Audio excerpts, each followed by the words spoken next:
take me higher. Blockchain dreams fueled with fire. Block after block, we break the chains. Digital golden path, no pain. Base chain ringing out the call. Seize the world, watch them all fall. Zero to millionaire in a flash. Cryptographic power stash. Stack up shiny coin, yeah. Freedom in every line, yeah. Shake the race to freedom. Change the game with your hands. Oh, welcome to Dip a Toe. Did you think I wasn't gonna make it? I didn't know. I wasn't sure. I was like, well, this is going to be weird. I'm going to open the show by myself. No, never Simon is going to be a few minutes late, but I thought I would open the show with the Shikaka, my favorite Shikaka video. It's a great song, isn't it? Isn't it so cute? Yeah, I just it's think it's good. really fun. Yes. Welcome, Becky. Welcome, Crawfish. Thank you guys for coming.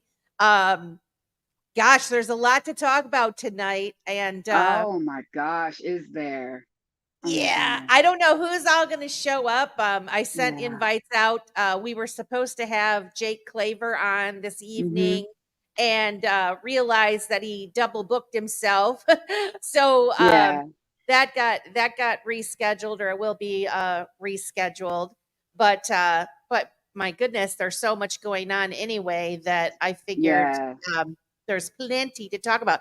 How are you doing this evening? I've got my libations. Oh, I don't have any libations tonight. I'm actually going to be. My daughter's going to be bringing me some. I'm actually doing some water with some IV hydration in it.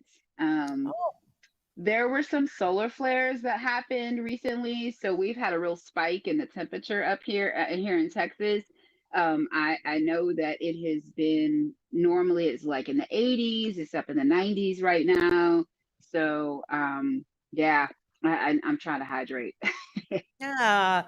I want to welcome Keita. For those of you who may not know, Keita's a good friend of mine. She's been on the show several times. She's been in the crypto space for how long now, Keita? Oh gosh. So it's 2024. I got into the crypto digital asset space in 2021.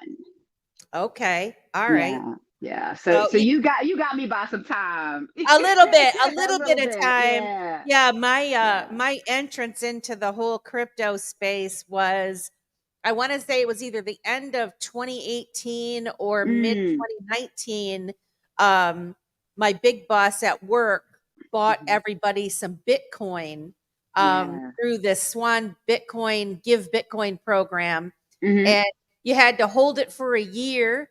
And then after a year, in that time, you got emails kind of explaining what Bitcoin was and what crypto was and learning about how to set up a wallet and all of that. And I did that. And I was out of my whole office. I think I'm the only one that actually moved it into my own wallet. And then I just went nuts. Once I really started looking into Bitcoin and what is money, and you know, the next thing you know, I'm hosting a show called Dip a Toe, Let's Talk Crypto. Right.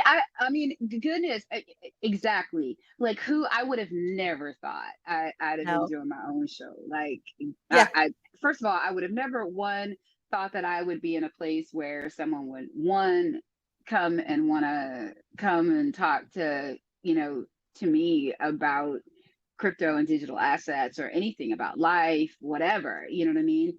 But at the same time, I got a chance to meet people like you and, came across T, and this was after I had already purchased some digital assets, and he really made it make sense. to Yeah. me. And because of that, and even in his rambling as well, like he totally will ramble and has all the, all of the tech, techie talk and all of the things. So, but even in that, I was able to really get a better understanding of what I held and what I was wanting to hold, and, the whole space, and that helped me to be able to put myself out there a little bit. You know what I mean? Just Well, to and give he's a great one to explain things. yeah, If yeah, anybody is not familiar with T's crypto spot, look him up.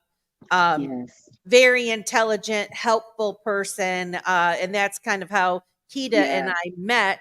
But yes, I wanted to say, Keita, that's how we start, right? yes, I felt the same way of, why is anyone going to listen to me? But I literally have thousands of hours of studying right. this space. And no matter how many hours I Out. Hold on. Out of my room. Oh, thank you. spent, so Sorry. many He was bringing my water. oh, little sweet peas bringing mommy Sorry, some sorry. water. That's awesome. Good for him. But no matter how many hours you study, there's always more information happening. And I was listening this afternoon to a bunch of ladies on X, and they were talking about getting more women, women into the space.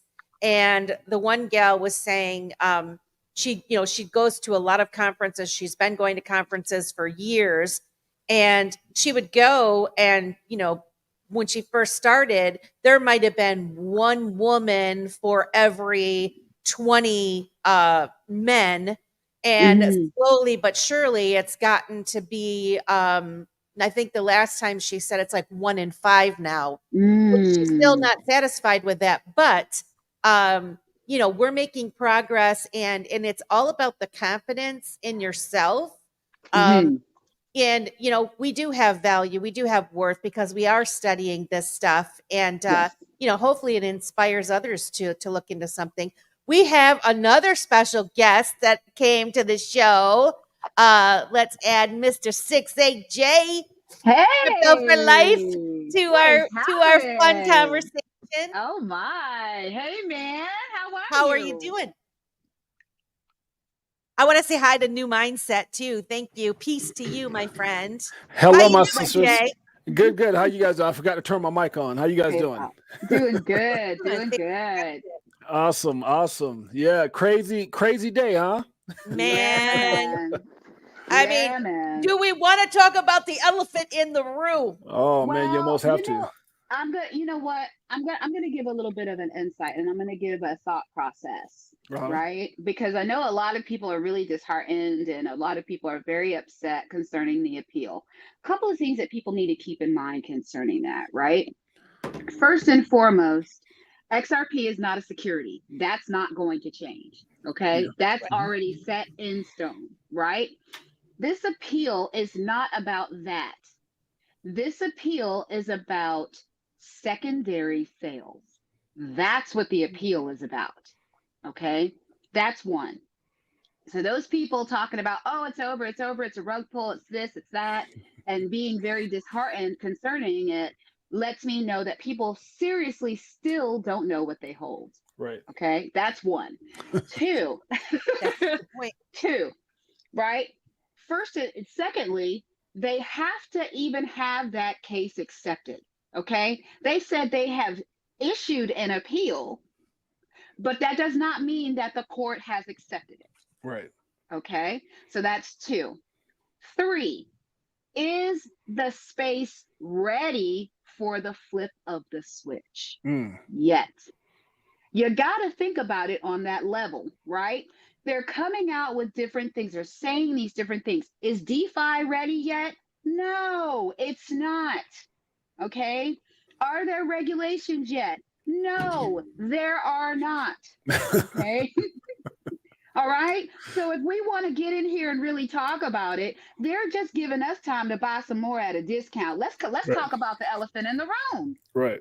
Let's back up a little bit and let the audience know what we're talking about. So those of you who follow Ripple and XRP are most likely very aware of the lawsuit that was filed against them by the SEC. We quote unquote won the case. And we thought it was over, and the SEC had until I think October 7th or something like that to appeal. Most of us thought that would not happen. But right before I was getting off work, I saw the notice that yes, they did appeal. And so now you've got you've got a lot of people that are upset, some people that are just like, what do you think, Jay? Well, I've got some I'm gonna let you guys, because I'm gonna jump in just a second, because I'm trying to stream this on my thing so everybody can see it as well and get more people in here. So give me 1 second on my end. I'm trying to do that right now. So give me 1 second to get that up. Okay. And then that way I can help get some more people up in here. Let's see here. So I'm gonna let you guys keep talking for a hot second while I get some people in here. I was looking through different people's perspective. One thing that I saw is Brad Garlinghouse responded, and he says if Gensler and the SEC were rational, they would have moved on from this case a long time ago. It certainly hasn't protected investors and instead has damaged the credibility and reputation of the SEC. Somehow they still haven't gotten the message. They lost on everything that matters. Ripple, the crypto industry, and the rule of law have already prevailed. While we'll fight in court for as long as we need, let's be clear. XRP's status as a non-security is the law of the land today, and that does not change even in the face of this misguided and infuriating appeal. Remember, when the SEC tried unsuccessfully to file an interlocutory appeal, they made clear they had no intention of challenging XRP's status as a non-security. So I'm like, really? And what I had to give that was this 24 hours crypto. He had posted, I bet Gary Gensler still checks his ex's Instagram, just like he can't seem to move on from the Ripple case. Some things you just can't let go of. And Brad says, certainly feels like there's something more behind this than that's what's readily apparent. The truth and the corruption always comes to light eventually. Yes, it does. Yeah, I agree. So here's my take on it, and I got it out too on our X page and on our YouTube as well. So we have to go back to why was this thing filed in the first place? And I shared a video here not too long ago on my X page where Brad was talking about how before all this happened, people failed to realize that Ripple at one point was number one, not number two. They were number one, and then they went to number two. And it really, and we forget how much involvement the SEC had. The fact that they actually have an XRP ledger, like they've got involvement, and they knew exactly what it was created for. And then people forget that there have been offers made to buy this technology out. And so all these things are happening for a reason. I don't think it just has to do with like secondary sales. I think this is just to stifle the innovation from moving forward. I mean, obviously Ripple's doing what they're doing, but I think this is just an attempt to slow down. Can you imagine where things would have gone after October 7th? Can you imagine? I mean, let's just think about that for a second. Why did they do this? Okay, well, number one is we have RLUSD. We have Grayscale XRP Trust. You have Bitwise. You have what was the other one that just came out today besides Bitwise? The ETF. There was Bitwise and there's another one. I can't remember the name of it. Canary Capital. Canary. So those are three things. You got RLUSD. You've got, and then many others would have followed at that point. They were probably just sitting back waiting. Now think about this: is 5 days, 6 days, 7 days prior to October 7th that all this momentum starts to brew. We've got an election. We've got the whole aftermath of the halving. This would have been probably, in my opinion, one of the greatest upticks for the XRP community, because it's a spring that has been compressed for so long. So the movement would have been astronomical. And then here's the other part. why wait till 5 days? You had 60 days to do this. You had 60 days. So why wait till 5 days if it wasn't to just totally demotivate everyone that's behind this opportunity? Yeah, it's called the totally, final shakeout. oh, It's called the final shakeout. a huge shakeout. And then, Yeah. you know, and then people have to realize they have 14 days, like Metal Law Men said, again on my X page, they have 14 days to actually show why, what's the basis of this whole appeal. So that'll come out. And then, obviously I looked at what, not Jeremy Hogan, but what Fred Repulsey said in regards that this now can take this out till 2026. But obviously things can change. Gary can be gone. Trump can get elected. Things can happen. There's several things that I think there's an issue here. I think this is bad for Kamala. I think this is. I think there's a lot of different variables. And then I saw where someone was saying, "Oh God, what was the person saying here?" In regards to the timing of this. Why did they do this at this moment? It just draws up a lot of flags. and yeah, it's just hard. Oh, Barrett Garlhouse, by the way, I posted this on my X as well. You guys would have to go see it. He said he was pissed. Like somebody had made a comment. He goes, what did he say here? He says, this was just literally not too long ago. He said, see if I can find it here. I was posting so much stuff, man. I've been on this, but he said, he says something along the lines that I am like, where's it at here? If I can find it. Right here. He goes, I'm not surprised. I am pissed. I am pissed that the SEC is sending our taxpayer money on a losing battle. I am pissed that they are able to act without recourse or consequence, regardless. And then in capital, we will prevail in capital letters. We for Ripple, for the XRP army, and for the crypto industry. That's crazy. That says a whole lot, And as soon as they started filing those ETFs, right? Which was seen by some as a really good news, and others are like, really skeptical of that. But the fact of the matter is, we've all been waiting for this. And like you said, it's been coiled up, ready to go. And they wait till, they didn't wait till the 11th hour, but damn near close to waiting.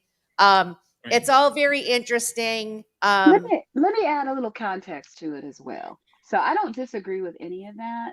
But one of the things that I did think about as well, and someone mentioned it, our dear friend Selfie, right? What if they did go ahead and allow all of that to happen? We have RLUSD. They've already minted. They minted 300,000 at one point. And I think it was like 1.3 million just today or in 24 hours or something of that nature, right? And then on top of that, we had the announcement from BlackRock and JP Morgan Chase talking about 1.2. They're wanting to put 1.2 quadrillion in derivatives onto the XRPL. So there's a lot of different things that are happening, right? And at the end of the day, what happens if it bottlenecks? What happens if it's not ready yet? What happens if those transactions don't go through?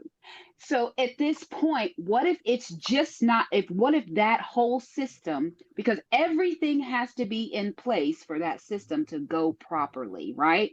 Because if the three things that T's Crypto Spot has told us that we should be looking for there to be some type of liquidity, liquidity moment, or for there to be price action in XRP, which are interoperability in the ecosystem, one, right?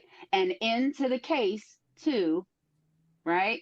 And then three, the last thing that it was there was one more thing and I'm missing it. It was one more thing. And what I'm saying is at this point, we don't have those three things in place. Yeah. I get that, but what if they did it? They're doing it, right? They're releasing it. They're doing the test net. When you're saying you don't have that, so the company itself that is laying out the groundwork, the infrastructure for this to happen. I don't necessarily think that they would get the ball rolling if they didn't feel they were ready.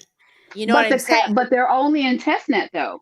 See, they're only in testnet. That's correct. Right. That is correct. They're only in that's testnet. That's why I'm saying they have to work out the kinks first before they go on ahead and release that. That's the reason why we can see it, that they minted it, but we can't transact with it because one, it doesn't have liquidity yet. Sorry, right? is it so? Is it your Yeah, position but that this is Gary is helping? Like that no, this no, is no, like what? no. I'm I'm not saying that confused. it's helping. I'm Yeah, not I saying don't. that it's helping. I think there's many pieces at play. I think Oh, there's for sure. more to it than we're seeing. I do believe that it is a shakeout. I think there may be way too many people into this right now that they feel like are in this. Okay. They keep on telling you see what I mean? And I know from looking at it from where we believe that it's going to go, they don't want that many people with it. Are you kidding me? Yeah, I think that that's, I mean that all those things are are possibilities. I don't think there's any rationalizing the corruption that's in place right now, That and part too. and why this is happening. I think this is bigger than what a lot of us think. I think that this is just trying to stifle the innovation. I think the people, when you really peel back the onion, you'll see a bunch of big money players here. You'll see a lot of institutions, a lot of banking Oh yeah. giants, a lot of people that, because you got to understand, It wasn't for us. a lot of times when you see companies come to the forefront and explode, like Amazon, they were just books. No one knew that they were going to do what they were going to do. But when Yep. you see a company that you know is going to become worth billions, if not trillions of dollars, because of what they solve and what they were created for, and you see that in advance, then big money can stop that, right? You can't stop what you can't see, but when you can see it coming, you'll stop it. And when you look at Bitcoin, which a lot of people were paying attention to, and this company, this asset, should I say, XRP at one point was number one. You don't think that sent flags everywhere? Like, who in the hell are these guys? And people forget that the people who created and who created XRP, many have been attributed to the creation of, or that circle of Worked Bitcoin. on Bitcoin. Yeah. Mm-hmm. So we can't identify Satoshi, because God knows if they could, he'd be in a lot of trouble. And I mean, I'm just telling you, like, that guy is smart, whoever it was, or whatever body or people it was, whatever. They're never gonna. I don't think they'll ever identify who that is, because then that's a whole nother can of worms, right?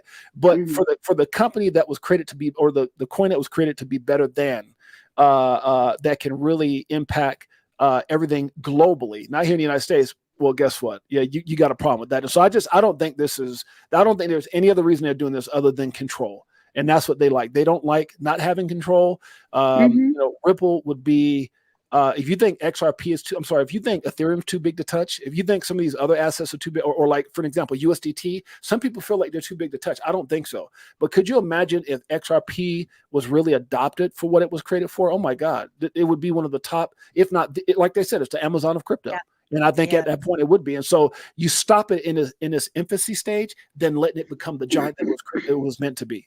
And I think that's what's going on. So it is what it is. It's unfortunate. But when I tell people like this, you have a right to be pissed. Brad is pissed. Brad says, I'm pissed. So I reserve my right to be pissed. A lot of people, like, I've had people reach out, oh, James, don't get pissed. I said, dude, I'm pissed. I'm not pissed because I hate bullies, man. I've been speaking at schools and bullying ever since my kids were small. I would be guess. I know the ingredients or the DNA of a bully. And that's exactly what the SEC and Gary Gibbons, they're nothing more than big bullies. That's all it is. Yeah, I agree with you. I want to welcome some new faces that are in here. Hustle Hard Crypto says, what up, fam? Stay strong, homies. One love to you. Life with Glee is here. Hello, world.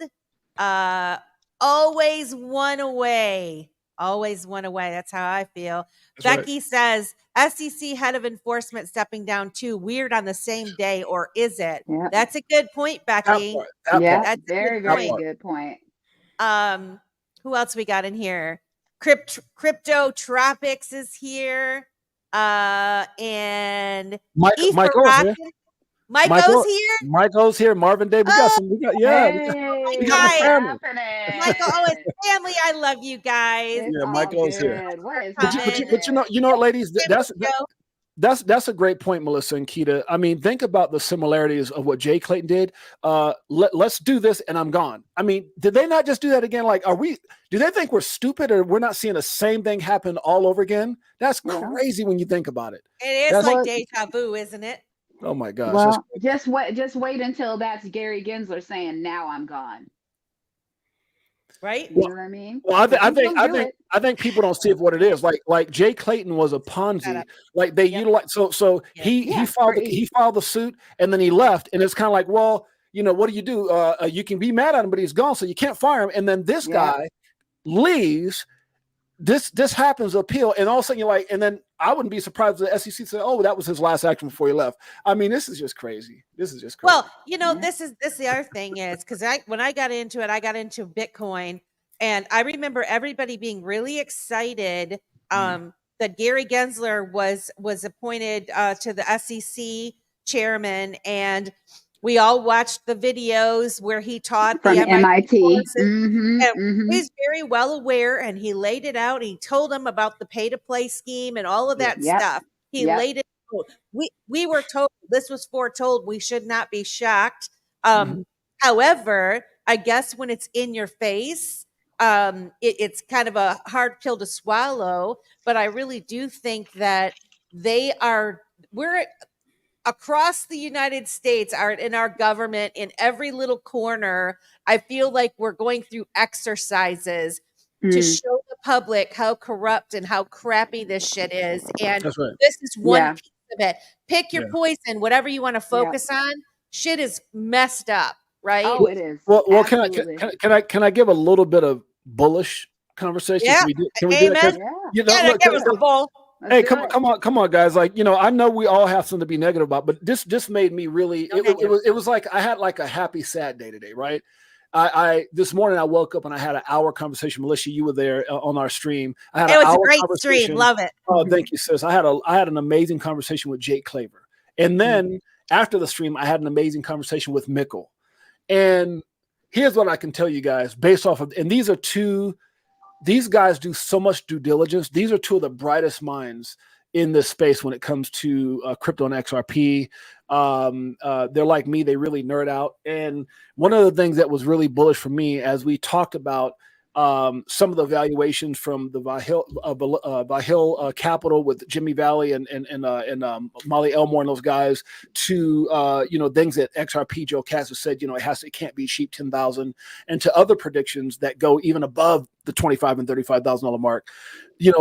What we did agree on is that there's people who don't take responsibility in this space and they just run their mouths without validation. I'm one of those kind of people. Like, I'm old school. If I go to church and the pastor starts saying things, if you can go back and show me where it says that in the Bible and kind of relate that, then I take it more so than you just say, don't do this. And so I'm a big factual guy. Documentation beats conversation with me.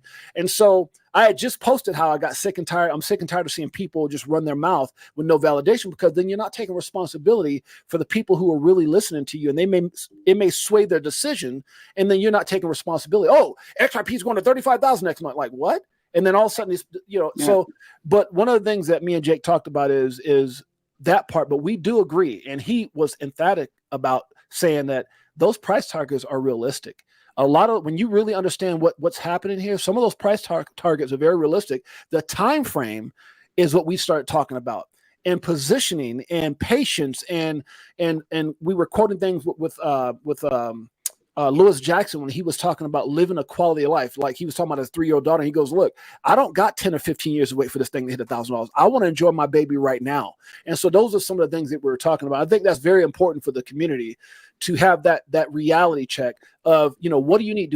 Does everybody need to be a billionaire? Does everybody need $500 million to be happy? I mean, what will it take for you to live your life unlimited, and making sure that you take profit accordingly to enjoy your life? So it was an amazing conversation, and definitely filled my heart with joy and excitement, even though this devastating news came afterwards. Well, that's what we say on this show a lot for us, our dip-a-toers. It's all relevant to how old you are, what's your current situation, how big of a bag you hold.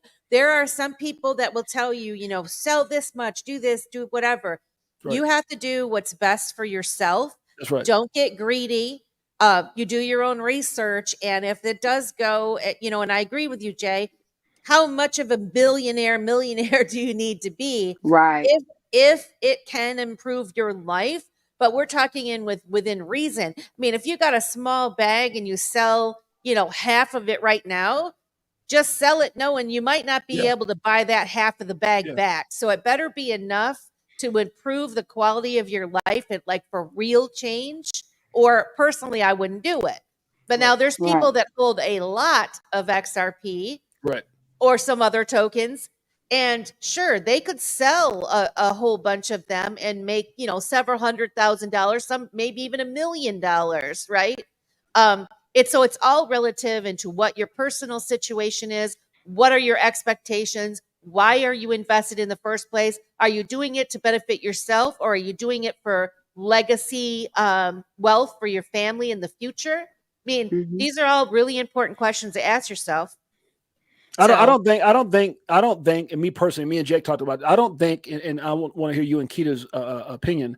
First of all, let me say this: I want to enjoy my life, especially with family members like you guys. We don't look. I don't know about you guys. I'm not trying to say I'm dusty, you know, like I'm like I'm Moses. I'm that old or something like that. But I'm at an age where I want to enjoy my family. I want to enjoy my crypto for life family. I want to go have many more times that we had in Las Vegas this past time, right, Melissa, with you guys and with people like us, because I don't have, you know, and I'm not saying this to be mean or like I feel like something's going to happen, but I don't want to waste 10 years waiting for $1,000. So one of the things we were talking about is not 50%. And again, this is not financial advice, but that's why like my story's never changed. 25, 25, 50. I've always preached that, because when you take 25% off and then it moves up to certain levels, you know, you could take another 25% off. But when you got that, if you do it in stages, if it retraces, you can re-enter. And then when it moves back up again, dude, you just increase your bags tremendously. So I'm not talking about taking 25% off and selling and going buy something you don't need, like a Bentley. I'm talking about taking 25% off so that it's there, so that you can make a decision. If it moves down, you can reinsert. If it moves up, God bless you, you know, and you've made that money back anyway as it's moved up. So I just think having a strategic plan is important for sure. Nice. I want to say hi to Carmichael is here. What? What does the new mindset say? Well, there are active conflicts happening. Legislators can't pass a bill to become law because the laundering of money will stop. It will now be seen on the distributed ledger. Yeah, I agree with that. That's I a agree with that. very Sorry, I valid didn't get to point. that earlier. Yeah, that's real. Marvin Davis says, dip a toe, dip a toe. I love you, Marvin Davis. I see you all around. I appreciate Mr. Marvin Davis. I never met the man, but I appreciate Marvin Davis. Plus, I like the name. I like the name Marvin Davis. But yeah, I think it all depends on the situation that you're in now. If it can improve your life, if it can't really improve your life, like if you want to have the strategy like what Jay is talking about, where, you know, you take 25% off, put it off to the side, wait for the dip to buy back in, all of that, just realize that you are going to create tax consequences for yourself. And speaking of that, and I'm not going to talk about it too much because I have to study up on it a little bit, but I did listen to Jake Claver had Clinton Donnelly on, who is the tax guy who I've followed him for a while, and this is a real thing. Simon and I had a couple shows on taxes, and I know people don't want to talk about it, but this is really real. They just recently approved this 1099 DA form that everyone's going to be required. Any of these crypto custodians are going to be required to provide the people that do business with them these forms. And so you want to kind of look into this. It's called Form 1099-DA. And it's all going to be about figuring out what your cost basis is. And there's something that's coming up by the end of this year. You have to make a specific election in cost basis. His website, which I have to look it up, and then I will put it in the show notes, because he's providing a free service for people to be able to easily do this, to help them organize, because right now it's kind of been Wild West. Everybody, they buy it on one exchange and then they move it into another wallet and all of these types of things. And so your cost basis is really screwed up. And after this stuff goes into effect, the IRS will just go first in, first out in that particular wallet that you sold it out of. So unless you elect your tax cost basis or how you're going to do this by the end of this year, you're going to get trapped into however they want in the event that they come after you. So it's just something that I want people to think about, where start getting a handle on all of your purchases and all of your sales. Download those spreadsheets so that you have that information. And I've said that before, just so that you have a leg to stand on in the future. And then look up Clinton Donnelly's. I think this guy happens to know a lot of what he's talking about. He's somebody that's really been dealing with the crypto space in general. Him, and then there's another guy too that are really looking into it. And what was and that form number people. again? Somebody's asking. It's 1099 DA. And so basically, if for those of you who trade stocks in that, or you have investments, you'll get like a 1099B, which will have all of your cost basis in it, and what you sold and the date you sold it for. And then that determines whether you have a short-term or a long-term gain on the sale of your asset. This is something very similar, but it's specific to digital assets.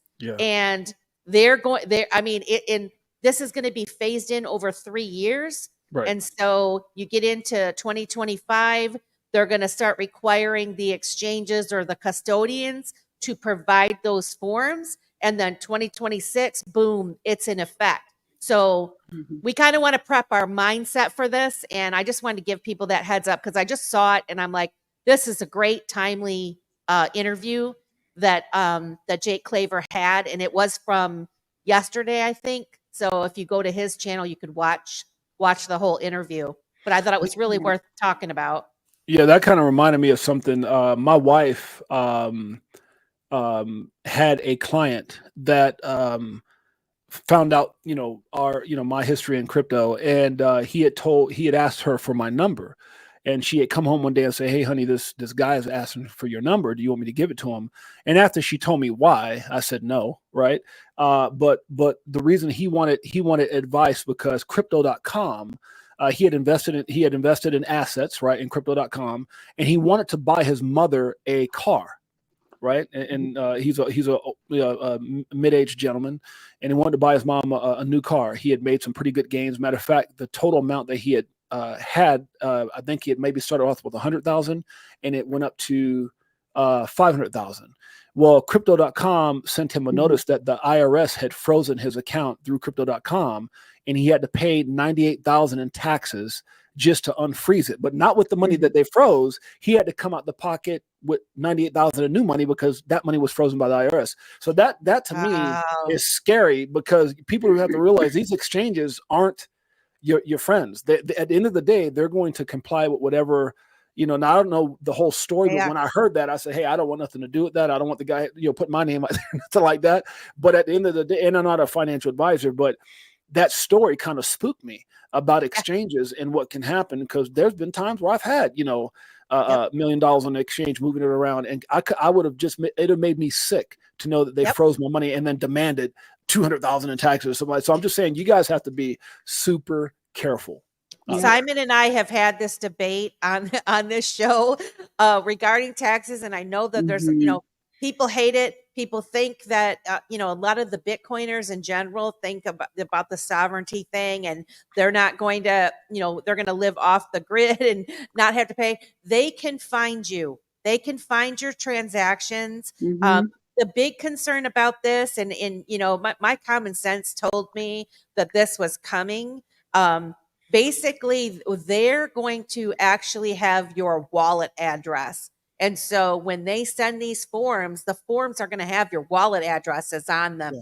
And Jake said something like he had discussions with MasterCard recently, and people were thinking that if they use coins like Monero, that are the privacy coins, apparently they can still find you. They can still find your transactions and recreate everything that went down.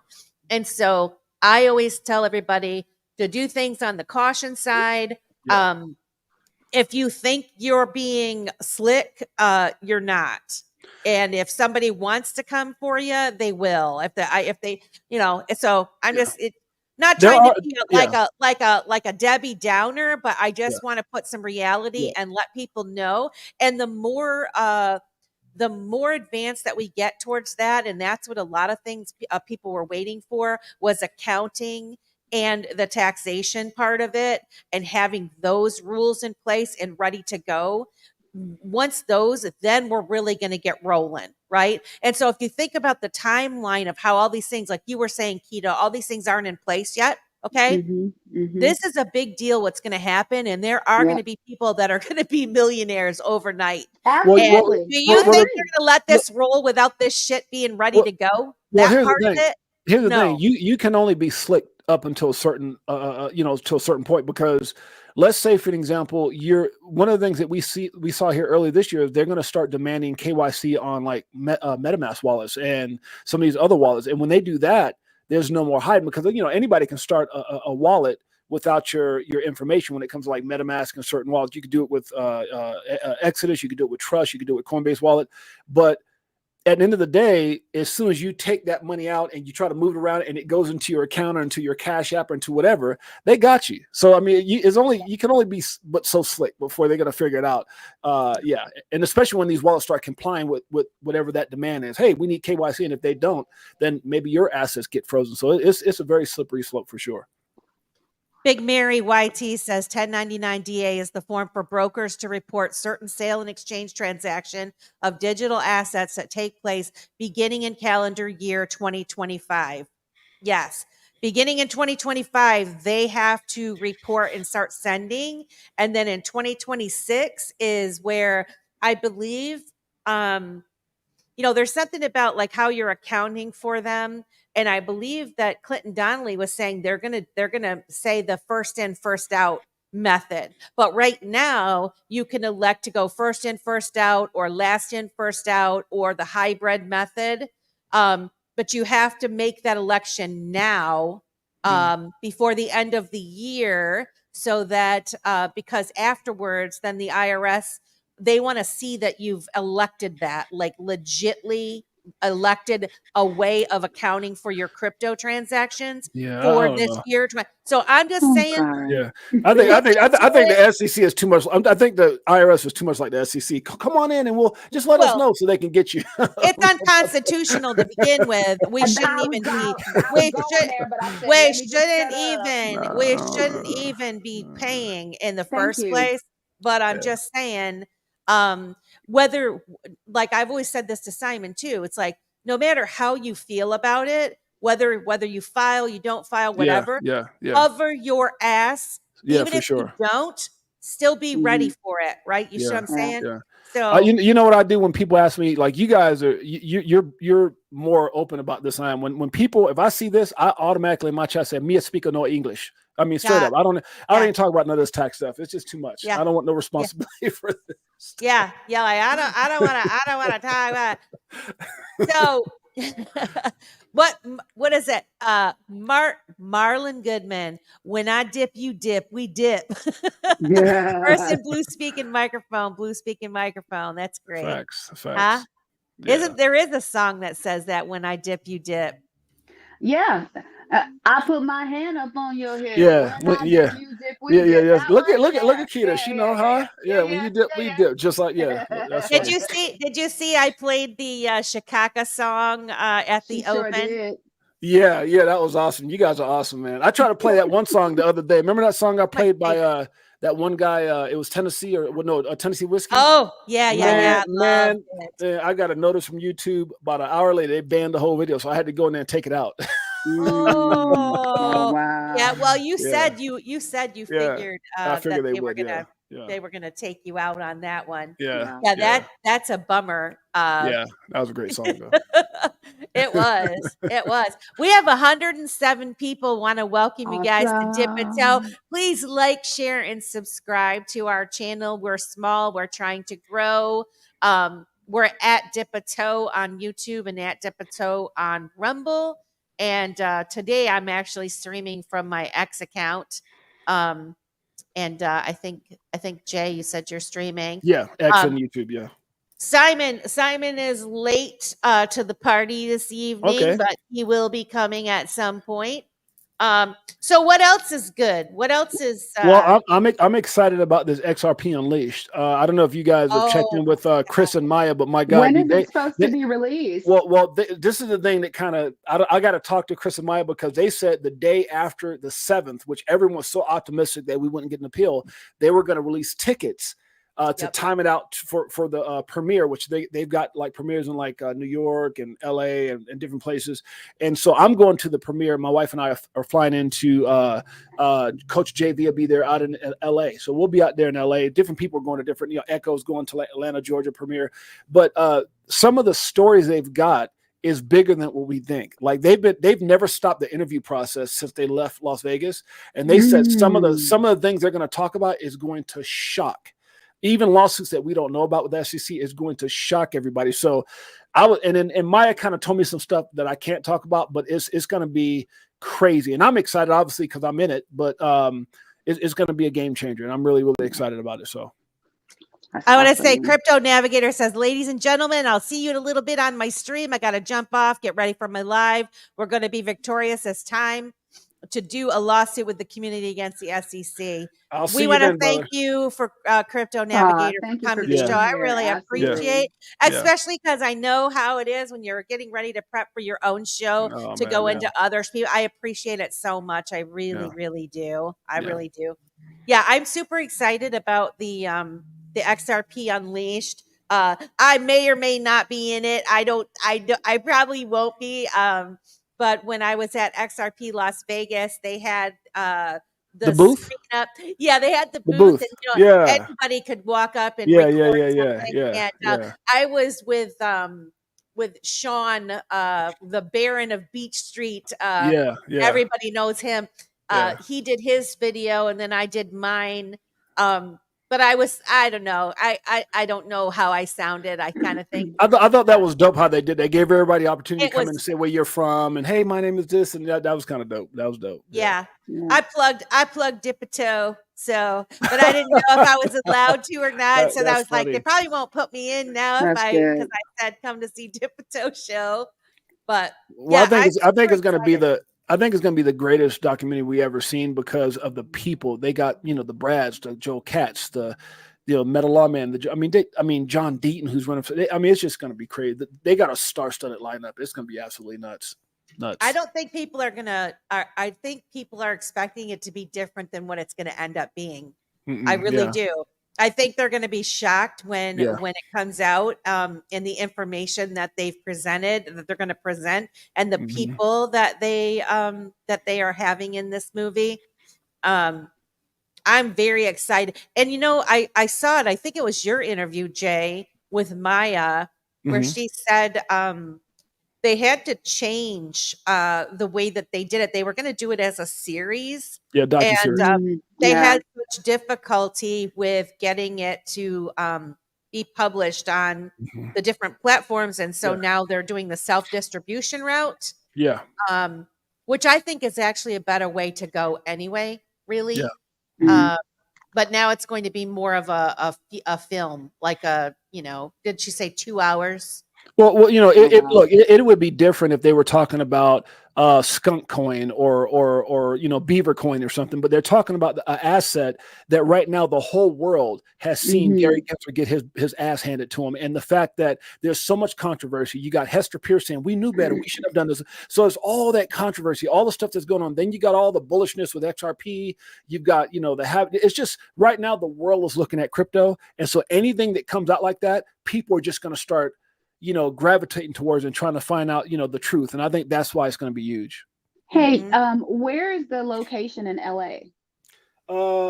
I've got to look it up. As a matter of fact, they haven't. I don't know if they've given the theater. They sent me some information, but I'll get that to you when I or you can go to their Fruition production site. I know they named the location. I don't know if they've given the theaters yet, but I think they have locked down the theaters. They just haven't locked down maybe the dates yet, or something like that. Gotcha. And then ticket sales come on. They're supposed to be the 8th of this month. And that was based off of, so they may still do the ticket sales on the 8th or sometime this month. So, but as soon as I know, I'll post it and let everybody know. For sure. All right. Sounds like a plan. Yeah. I want to say hello to Big Watch Dude and SoFlo Digital. Thank you guys for coming to Dipito Show. Absolutely. Yeah, I'm super excited for it. And now, given that what just happened, it would be Man. maybe wouldn't it be something if she got an interview with Brad Garlinghouse now? Well, I mean, Within, well, think about it's it. not too late. It hasn't come out Look, yet. if there was So no That's true.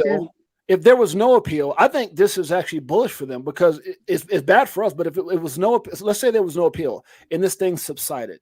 Okay, so now you're telling the story about everything that's happened up until the 7th, and now it's kind of fading away. But now this appeal just took place, so now we're right back into the heat of the corruption again. So I think it's bullish for them. I think it's bullish for XRP Unleashed. Yeah, crazy, it's bullish. right? Yeah. I wish them all the success. I Mhm. really do. I sure. think it's gonna be great. I know they've put a lot of work into it. I think they're good people, and I'm interested to Houston. see what Okay. has. What's that? I see Marvin said that they're coming to Houston. Now, Yeah. if they came Oh. to the DF Dub, that would be even better. I got some friends out in Texas, but yeah, I think LA's Right. closest to us for sure. I would love Yeah. to go to a live premiere. I just would. don't I know. would love it. I don't know Peter, if you're I'll in be able to Texas? afford to do it. Yeah, I'm in Texas. I'm in the Dallas Fort Worth area. Yeah, but see, that's what I'm saying. Like anything like Dallas to LA or Dallas to where are you at, Melissa? I'm in Michigan. I'm in the mitten. I don't know. I'm in the mitten space. What is close to Canada, Ohio, Canada, Ohio. Oh, you're close to Canada? Wisconsin. I just Yeah. had a deja. Can I just tell you how I had a deja vu? Didn't we talk about this before? What? We literally, somebody asked you where you're from, and you were like the mid. I'm up Yeah. by Canada. I kid you not. That's a deja vu moment. I kid That's you funny. not. That's funny. Crazy. That's funny. That's so funny. But I it just mean, wasn't you. yeah, it's I wherever it would be expensive for me to go, but I Yeah. so want to because I think it'd be so awesome to. I mean, it'd be a celebration, right? Yeah. To go and watch the movie. Yeah. So, but it's kind of coming up quick, and then it's close to Christmas, and Yeah. all that money, and we got all this crazy stuff going on to where Yep. it's like, do I spend the money on that right now? Probably not a good Right. idea.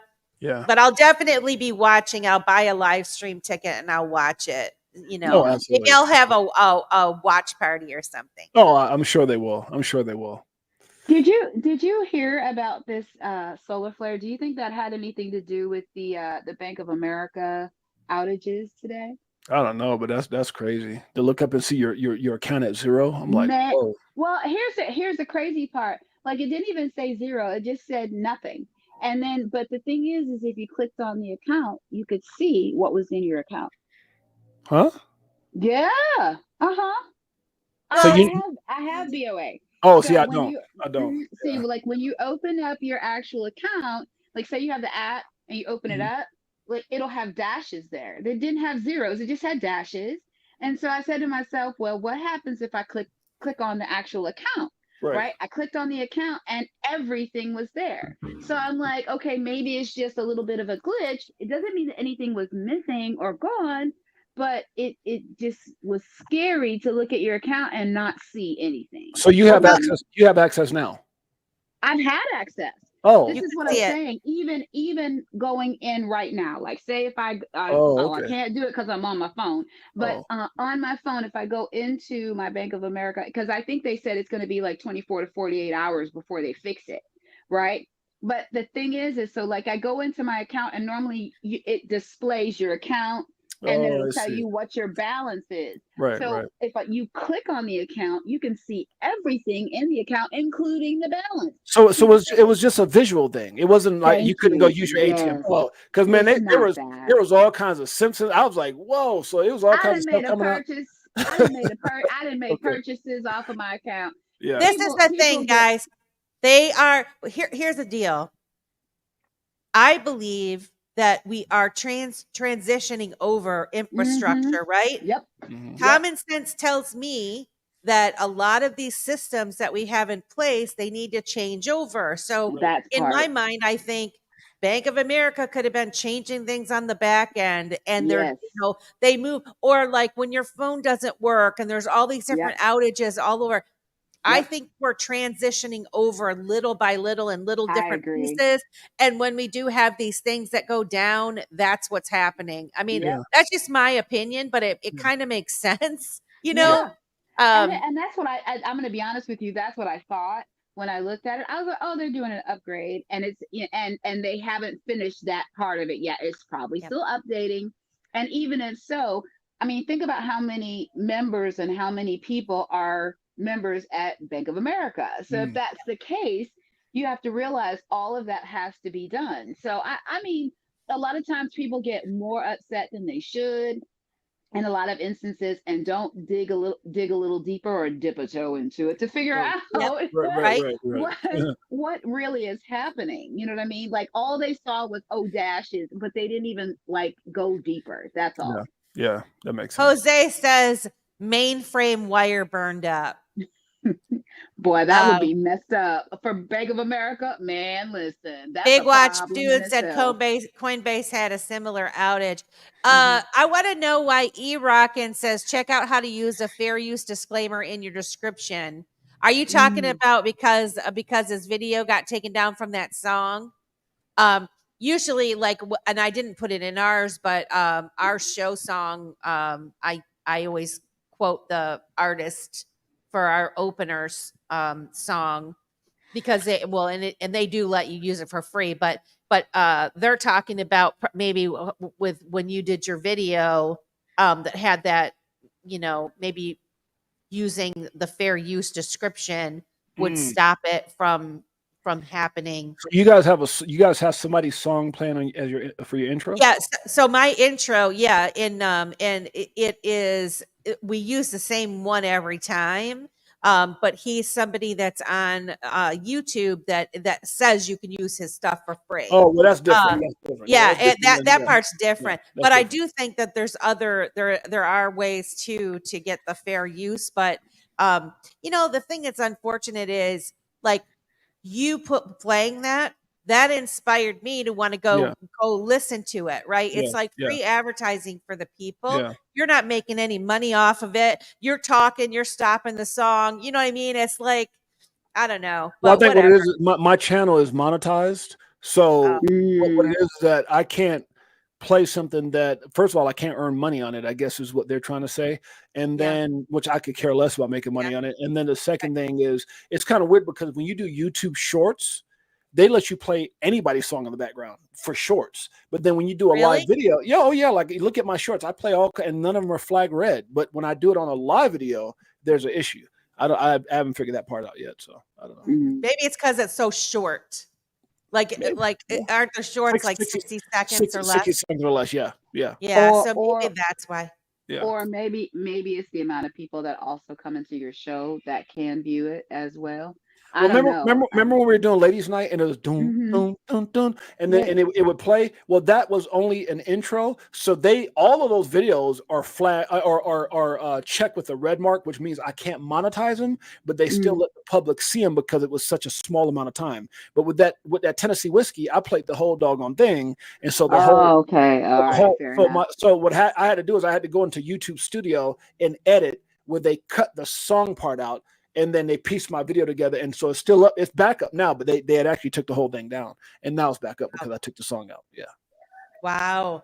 You were able to do that within YouTube. You were able to cut the song out in the middle, or you had to re-upload it. No, it's called YouTube Studio, where I go and check out. You can see how much money you've made. You see all this, whatever it is, like all these different things for influencers. So it just gave me an option to say, it was banned, why it was banned, and then you just hit a button, and then it says, would you like to cut this out to access your video? And then I put yes, cut it out, and so they trimmed it out, and I want to do it with a bunch of they trimmed it out for you. They do it for you. They make it where it's compliant again. Yes. I've never had that happen. I mean, I got the YouTube Studio and all of that, but I've never. Oh, they shut my channel down 3 times. Yeah, well, I did. On our Beyond the Brink show, I played a video of somebody speaking another language, and it had to do with about the children, and it was a controversial. I shouldn't have played it. Let's put it that way. I'll never do it again. I will never play a video clip of somebody speaking non-English and I don't know what they're saying. No, and they have the words coming underneath it. Because if I don't know what that is, if I don't know that it's been translated correctly, Right. then I'm posting misinformation if it's wrong, right? Like, Yeah, so I don't yeah. ever want to do that again. Yeah. It's not worth it. And there's a lot of people that post controversial stuff in that. And I feel like you could spread information without going over the edge and being. I just don't get how they chastise those of us who are doing things for the right reason. Like I one time I posted these two little kids from America's Got Talent, and they were rapping and singing about bullying, and I got hit hard for that. And I'm like, because my channel's not, I guess, kid friendly, because you have to check the box if it's kid friendly or not, because we curse sometimes, whatever.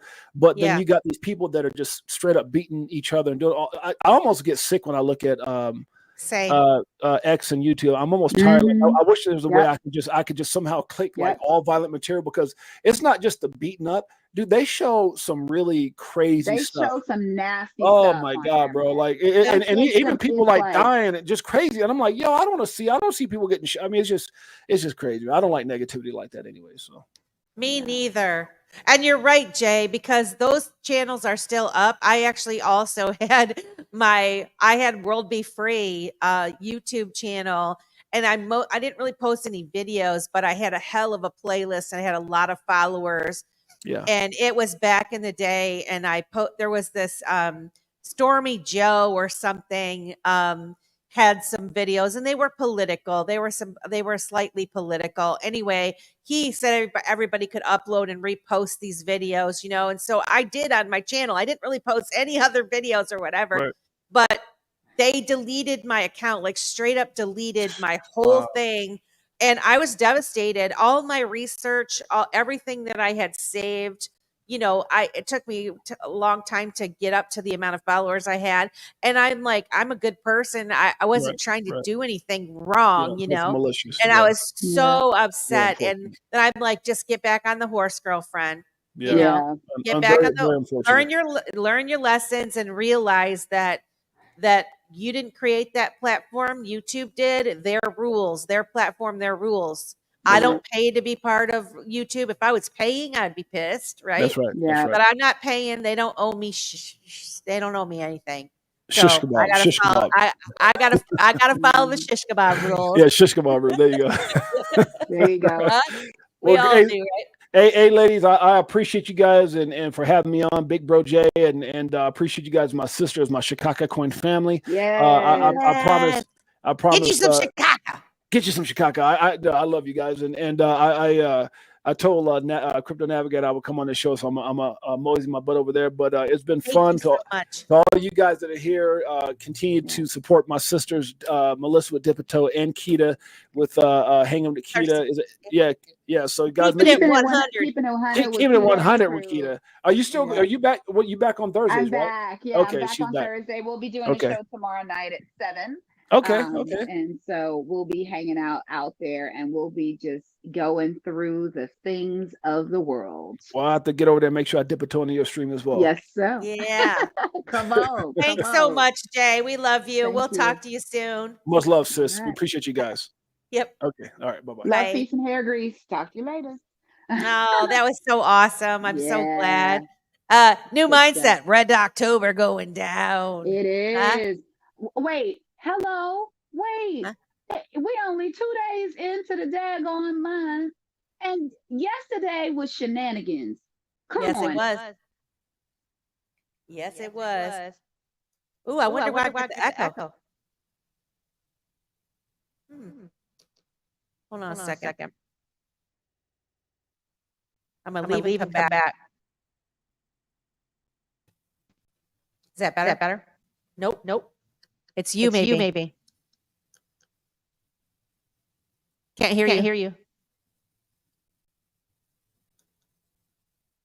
Nope.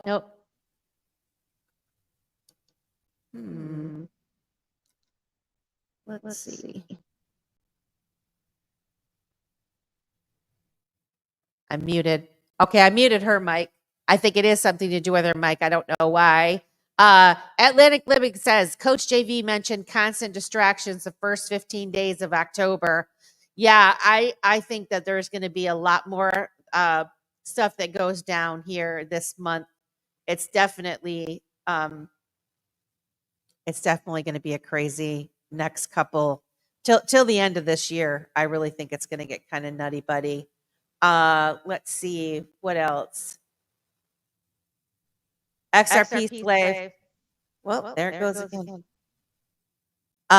Those are distractions that have been going on forever. Atlantic Living. New Mindset says, let's see, earbuds. Did you put earbuds in? Can't hear you. Let's see. I'm going to remove her and then try to add her back and see if that works. Nope. Can you leave and come back? I wonder if you can leave and come back. That's what I'm wondering. Because I can't hear you at all. I'm going to type her a message. I wonder where Simon is. Can you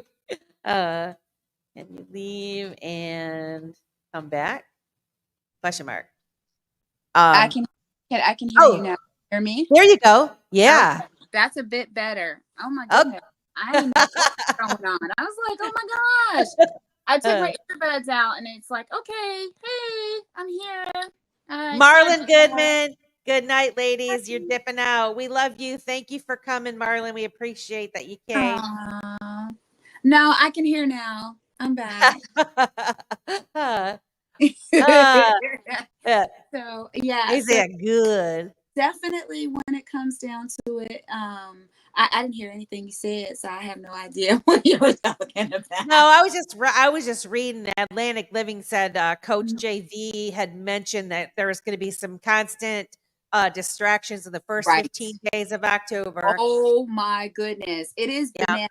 And listen, and I have to brag. I really do. I have to brag, okay, because I had a conversation with my mom, and when you have somebody that's older, sometimes it's very difficult to be able to get the the point across about what's going on in the world right now, because they're in a lot of instances, they tend to be very stuck in their ways, especially if they've had a certain allegiance to different political parties, or just the fact that there's a generation gap, right? Yeah. But I had a conversation with my mom, and I was like, hey, I want you to have your head on a swivel a little bit. I know there's going to be a lot of things coming at us. There's going to be a lot of things that I'm calling distractions, just because they don't want us to know the things that are going on in the world right now, or anything to do with this financial, upheaval that's happening right now.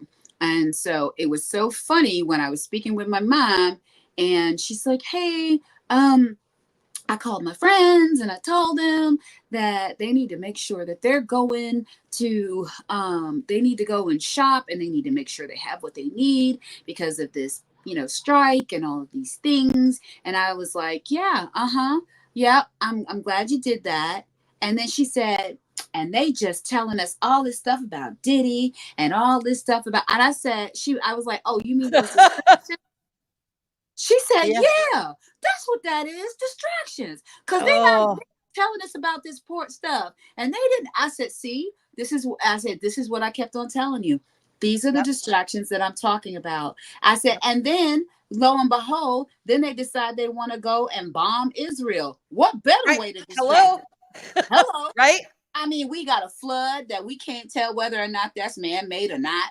We got a daggone war that ain't ours to fight, and now we up here doing it. You know what I mean? And then on top of it, we got Biden coming back talking about, well, the taxpayers gonna have to pay for this North Carolina flood, because that's gonna take a whole lot of money. Man, listen. Okay. Did you hear Kamala said she was getting them $750? Really? Listen. Come on. I'm sure she meant $750 a person. you see my face, right? Oh yeah, I see you. cannot right now. And this is the reason why, you know, when I tell people who are coming into and dipping a toe into crypto, I think it's very important that people start to realize the type of distractions that we're getting right now, right? It's What crazy. a distraction. Man. What a distraction the appeal is, right? Right. Because the way that they have to have different flavors, like New Mindset says. Question: in our lifetime, have you ever seen this much distraction in your life? Never. In one time? No. Never. It's a not pick at your one flavor. time. It's a pick your flavor. They got to have everybody distracted. Have everybody. Exactly. And that's why when it comes at me, I call it for exactly what it is. Yep. Right. And let's not even talk about the election, because the election is a whole nother distraction. Okay. And not only that, they're just trying to be divisive in the distraction. You know what I'm saying? They're trying to divide people. And crazy enough, when you sit and you look at it, I literally have been looking at all sides. You know what I mean? Yep. I'm not gonna lie. I'm hearing so many things coming out right now, and they're talking. I'm gonna be honest. I don't even want to hear stuff. I don't, because when they put things out, they don't give you the whole comment. They don't give you the whole statement. They give you a piece of it, and now you're pissed off about what you heard, and you didn't hear the whole story. Yep. Just like, and I'm gonna put it out there, and people gonna be mad when I say it. Think about North Carolina a couple of years ago when they had that whole rally, and there was neo-Nazis that went through and ran through that whole entire area. They got upset. Trump said, oh, there's good people on both sides. But what happened is they made a soundbite out of that and didn't even continue the rest of the statement, which said, I am not talking about the neo-Nazis, nor am I talking about the racists. He said that. We never heard it. We never heard it. And then they bring it up when they're in a debate with this man, and other people hear that he says it, and they can go back and see that. You know what I mean? And then, I mean, come on. I'm just like. Life with Glee said, I think the old order is dying and they're going down swinging. Amen. Oh, Mr. Greg Kelly up in the house. Mr. Greg Kelly, long time no see. Where you been, man? Yeah. Oh, we got Megan T in here. Where's your man, Megan? Bullish says facts. Yeah. No, I one thing I will say, Keita, is, and God, it's taken so long for us to get here, but no matter how hard they are trying to divide us, I mean, they've turned it on 10 now. It's even worse, right? Oh my gosh. But I don't know about you, but what I'm noticing, more and more people that I in the past would have took that hook, line, and sinker, they're not biting. They're not biting like they were. They're starting to question more. They're starting to question more. Yeah. They're starting to turn their opinion. I have a friend that I've been friends with forever. Yeah. Who said to me, she did get a little bit different idea on Trump. I'm like, she doesn't like Trump. Okay. And I'm not trying to get political. I don't care who the hell you like. All I'm trying to say, is let's be fair here. When statements are made, unless you do your research and you listen to the whole thing in context, you might, oh my God, Simon. Simon says. What's good, everybody? How you doing, baby? I saw your wife. I'm like, where your man is? Where's your man is? I was gonna text you. Are you okay? Have I been ghosted? I'm so sorry. That went a lot longer than it definitely should have by a long shot. But we got somebody plugged in, their application underway, so that they can participate in the beautiful IB Infinite Banking Concept process. So, nice. Yeah. Saving lives, one policy at a time. We're talking, we were lightly dipping our toe into politics a little bit and just saying, that we think we understand that the division that's out there right now, They're trying to push divide in every aspect. It doesn't matter what's your flavor. They want you distracted. And those of us that are in the crypto space, we realize that they're building our financial system is changing over. Things are going to be tokenized. There's a lot of things going on. And if everybody was kind of privy to that, things might not work out how the guys wanted to work out, for them to keep control over all of these assets. And so they need the little guy to be distracted so that they can reel them in when they're ready to go, type thing. So, oh yeah, Megan said they are speaking some straight truth. Oh, and she would know, man. Whenever Keita's on. Did you see the actual debate last night? Was it last night that they had? I did my first ever poll. Actually, carry on. I did watch it. But I did my first ever poll. Like who won the debate? I really didn't expect anybody. Vance kind of did his thing, and he even fact checked the fact checkers. I'm going to tell you what. So let's see. That's what I'm talking about right there. That intention of like, whoa, where'd you get that? What do you mean? What do you mean I'm wrong? No. We're going to talk about this. I like that. Yep. That's cool. I'll have to go back and check that out. That was cool. And he had the facts to back it up. They just didn't want to hear it because they wanted that soundbite to be what it was. And so that they could allow and he's like, oh no, you ain't gonna punk me up in here today. No, sir. I don't think I can make it any bigger. But if you guys can see it any which way, I did who won the debate, and actually there's only 1 hour left. I actually got 112 votes, which really surprised me. Waltz 16.1%, which that's a lot higher than last time I looked. 69.6% said Vance won, 2.7% said it was a tie, and 11.6% didn't watch. But I have to say, I was kind of disappointed. I wasn't a fan of Vance at all, to be honest with you. Didn't really like the dude, but last night I thought he did he's a very good debater. And I actually was, even though, I'm not a fan of Waltz, but what I did appreciate was two people in a debate that actually, they were kind to each other. They let each other talk. There was a little bit of, back and forth, but for the most part, they did show like there was some agreement on certain issues and whatnot. I think that Vance beat him hands down, no question about it. He had the terrible gaffe where he said that he was friends with, oh God, what did he say? The shooters. He was friends with school shooters. That's a terrible gaffe that Waltz made. He accidentally said that he was friends with the school shooters, which I'm obviously he didn't mean to say that, but shut up, man. Like, did he really?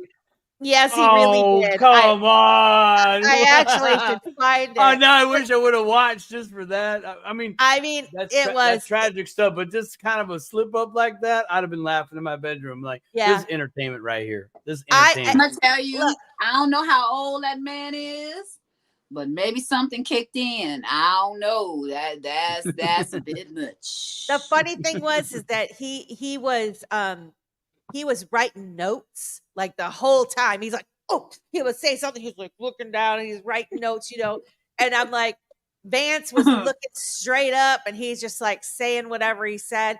And so I was impressed. I thought that he did a really good job with debating. And I think that's a difficult thing to do, to be in a debate. I'm not very good at debating.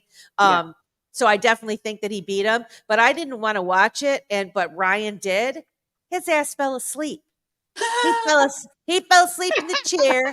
I watched it by myself. I had my text group, my ladies. We were all like, "This is crap. This is ridiculous." And we were like having fun with it. But yeah, normally I did not want to watch it, but I did. I did. You know, That I would is like to speak to the dividing part there, because in Yeah. just this week I've Yeah. had Oh, that before be you very go, vocal. we have a special guest. We have a number. We know Kita's here. Whoa, Secret Weapon, what's good, brother? Oh, how's it going?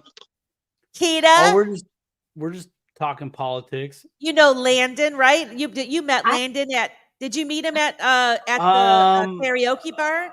Or did he No, I Saturday? didn't get to meet Landon. Saturday, when Kita got there late, he snuck Yeah, into the late. after party I and was at the did a pool. round of hugs, but he was at I the was at the table. pool party though. That lady, Oh, okay. you did cool. come in late. Yep, you did come in late. Yeah. So I'm back by popular demand. Actually, not really, but I said we'd have some special guests popping in. I apologize, Simon. I just wanted to let Northern No. Living I'm into the just, hey man, fold. I'm just a nobody in a nobody place. You know what I'm saying? Huh? Don't be like that. and I'm You're just a Canadian, Barbie so girl we're in just all the Barbie politics. world. Don't be like that. Yeah. I'm just a Barbie girl in my Barbie world. That's get out of here. Shut up. Oh my god, that song's in my head now. Somebody quick play I'm a something. Barbie girl. Yeah, no, you get me singing that tomorrow, man. I'm gonna call y'all at 2 a.m. and do that, and I'm gonna blow up your Tomorrow phone. singing that song. Yeah, oh my god, we do that on the job site, man. If you really want to mess with somebody, Kita, you're in the medical field. Are you're hospital, right? You're at the hospital? Actually, strangely enough, I get a chance to sing with my patients and my consumers every day. Yeah. Actually, I'm not in the hospital. Oh, Thank goodness. so I've recommended if you work where there's a lot of people, man, just pick out one song and just whistle it a little bit, and then you'll notice that other people pick it up, and there'll be people like, thanks, this is my head now. Thank you for making my day awesome. Yeah, we do that around the job. I get the oh god, here she comes again. Oh, I'd be. But you got to realize though, it's a little bit different with you, Melissa, because you do real karaoke. I do some real karaoke. I don't sing karaoke at work though. Usually I have like some dumb, terrible song that's playing in my head over and over and over again. And now my coworkers will intentionally try to give me the shittiest song ever to put in my head. And it's a payback. Yeah, that's what I'm talking about. That's what we do. Now, let's talk. I'm switching gears here. We're going to get a little personal. Switch it up. Okay. Turn for my all of camera us to off. have kids, what's one of them songs your kids play that just but they just play it or even when they was young, like 10, 11, right when they were really discovering their vibe and their music, what was the song that they played? I'll tell you the song that I used to play when I was young that used to drive my mom crazy. What's that? Believe it or not, and it was her own damn 45 that I played. But do you know that Wipeout? Yeah. I used to play that song so loud, Adventures, and then I would turn it down. I would turn it on the lower speed so it would go Wipeout. She'd be like, Melissa, turn that off. Knock it off. See, I got the knock it off. I did that with one of my records. I went there was a garage sale in my neighborhood, and neighbors were selling some records, and they had the Beach Boys record, right? So I went over there, I bought the record, and you know what I did? I immediately tried to fulfill my dream of scratching a record. So I went on my parents' turntable, man. Oh yes, I did. And oh yes, they did. Oh, that was got you good, didn't you? That was 5 seconds of awesomeness and about 2 weeks of heck for hell for what I did. Oh, they were not happy. XRP Slave said the first time I ever hosted karaoke, I called it scarioke. Never knew what they were going to sound like. See, that's why it's always at a bar. That's why I love karaoke. It's so fun. It's good. Sing for Jesus says, hey, dippers. Sorry, I'm late. Better late than never. Yes. Yeah, the political thing, man. I didn't watch because I'm just like, it's just distraction. I need to be focused on, just need to be focusing on me and the communities that I participate in, you know, and just keep that going. Cause, you know,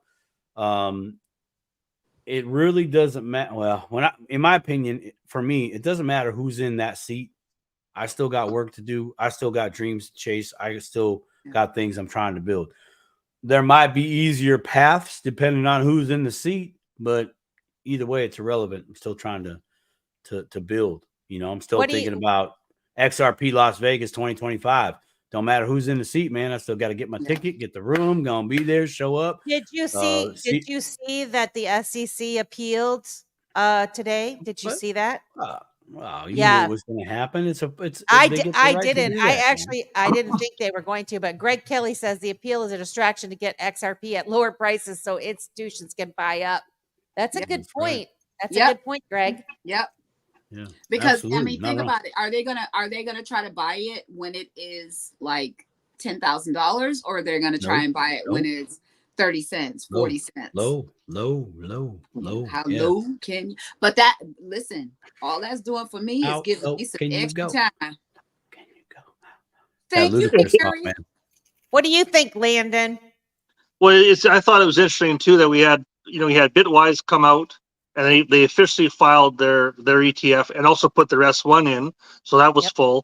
And then there was another one that put in also this morning. Canary. And they're kind of they're sub, like they're affiliated with Valkyrie, which is affiliated with Coinbase, and would be in Y-Melon. So they had all this wonderful information coming out about XRP, and they're like, whoa, time out. We gotta stop this here. And but I guess I think the pause I look at it is that we know that the coin itself is not a security. It's a currency that has legal clarity. So whatever happens in the court case, that's still between Ripple and the SEC. We know that. I mean, obviously Ripple does a lot of work with the XRP, but there's more people using the XRPL than just Ripple, right? There's more things on there. And a really good point I've heard many times is when the court case got dropped, what happened? I think XRP went down like to 17 cents, 20 cents. Well, in the last bull run, with only one exchange on the US selling it, and that's it still did a 1,200% return. So if it's this time around with legal clarity and multiple exchanges having it, there's nothing that's going to change it, whether this SEC thing goes into 2025. That's my opinion. So I second that. I totally second that, because you could I look at any chart, and I mean, charts can show behavior patterns. You just go back and look at it, and you can see, hey, there was this event, and there was this thing. It's like, yeah, but was that the cause, or was that more of just the cover fire per se? You know, and you know, it's kind of the truth will out, and so I'm very much on board with retesting all-time highs. It's on the table. It's on the table. You know, is it this bull run? Well, we got to wait for the big dogs to make it run. You know, because the you, me, and the goalpost, man, we already in. We're on the field. We got our Gatorade bottles full to the brim. I mean, you know, we're ready. We are stretched and flexed out. We've done thrown the ball multiple times. You know, we're here. You know, we're just waiting for the refs to get on the field. Like, come on, man. They're gonna show and what the rest of the world, Singapore, the UAE, they just announced their big partnership with their banking consortium. I mean, things are happening whether it happens in the US or not. I mean, I'm from Canada, so it's really, you know, it doesn't change too much for us.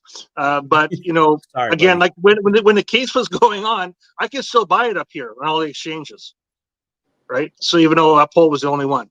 So, like I said, I'm not too worried. Yeah, it was a disappointment. I'm like everybody else. Like, I saw your post, Melissa. That was good. I don't want to repeat it for all the children involved.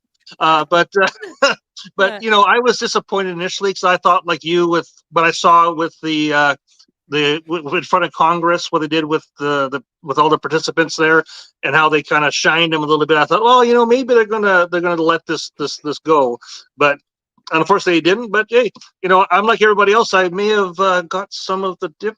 No. You know, just saying.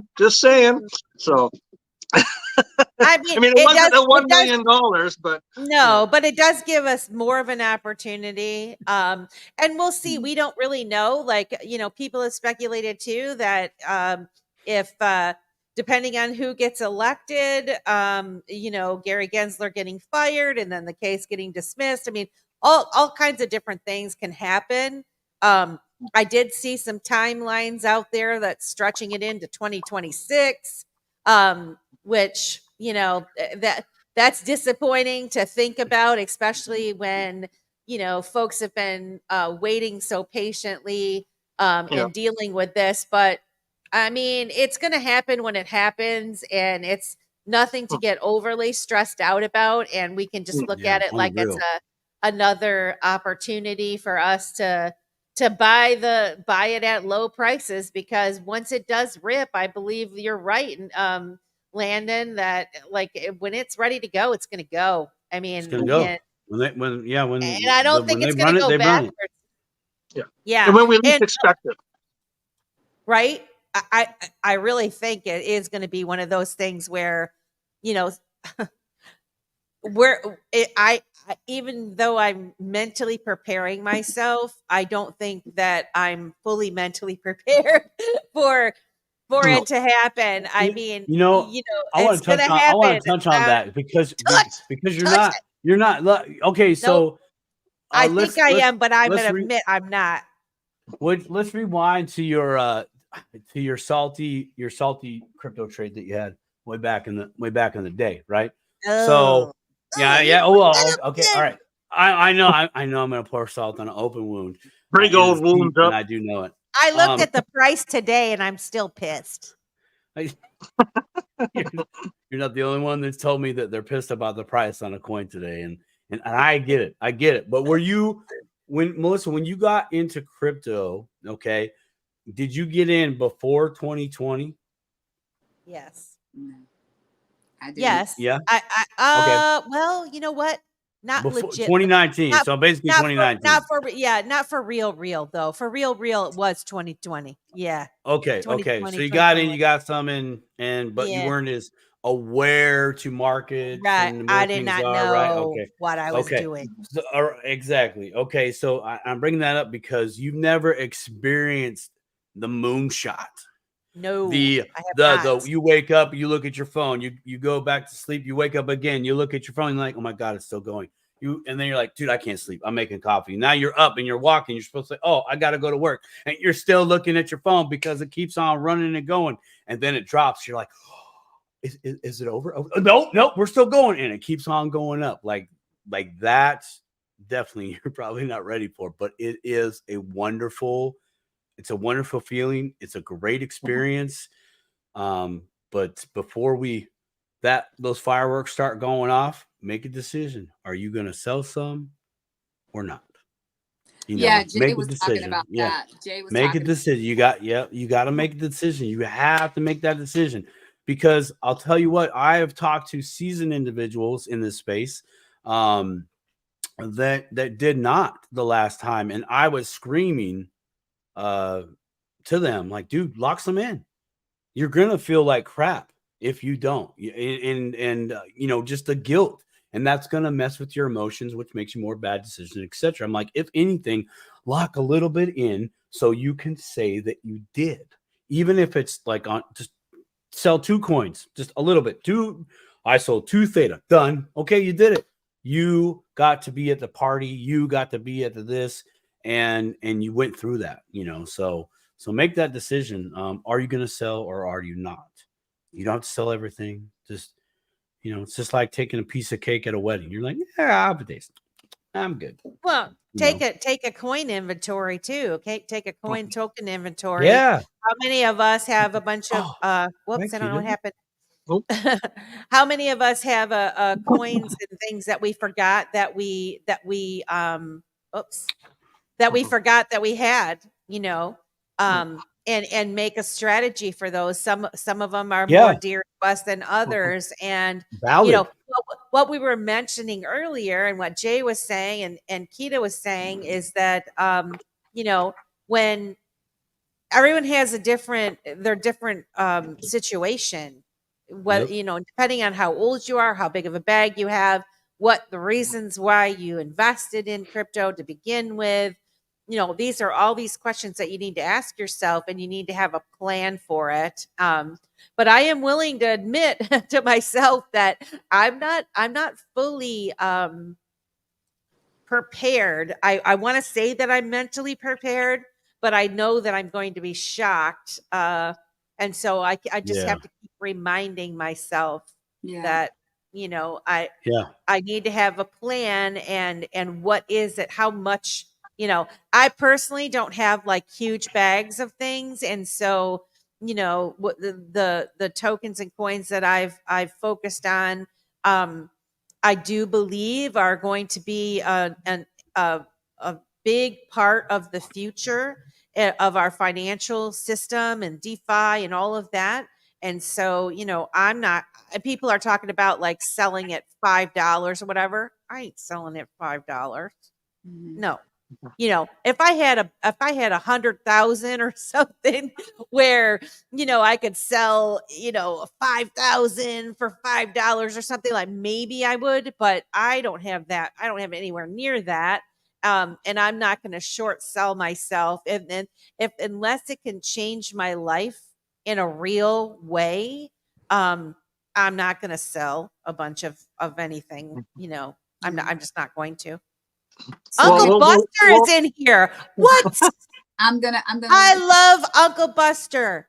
Listen, I have to tell you, they have a great show. I am so honored that you came here. They have a great show. The men. This is the guys I was telling you about, Simon, that you should pop in sometime. They have like a coffee chat or whatever. They have a great show. There's a bunch of intelligent guys that are on there. You guys should check out their show. Anyway, thank you for coming. Jeez, I'm shocked. Sorry, Kita. No, you're fine. I got to tell you. Yeah. I've been up since 5 and I haven't eaten yet. If you were in my house, we would have issues right now. You better go get you some food. I'm about to go eat. You better chop. I appreciate you. I want pictures. You got my number. You send me pictures you eating.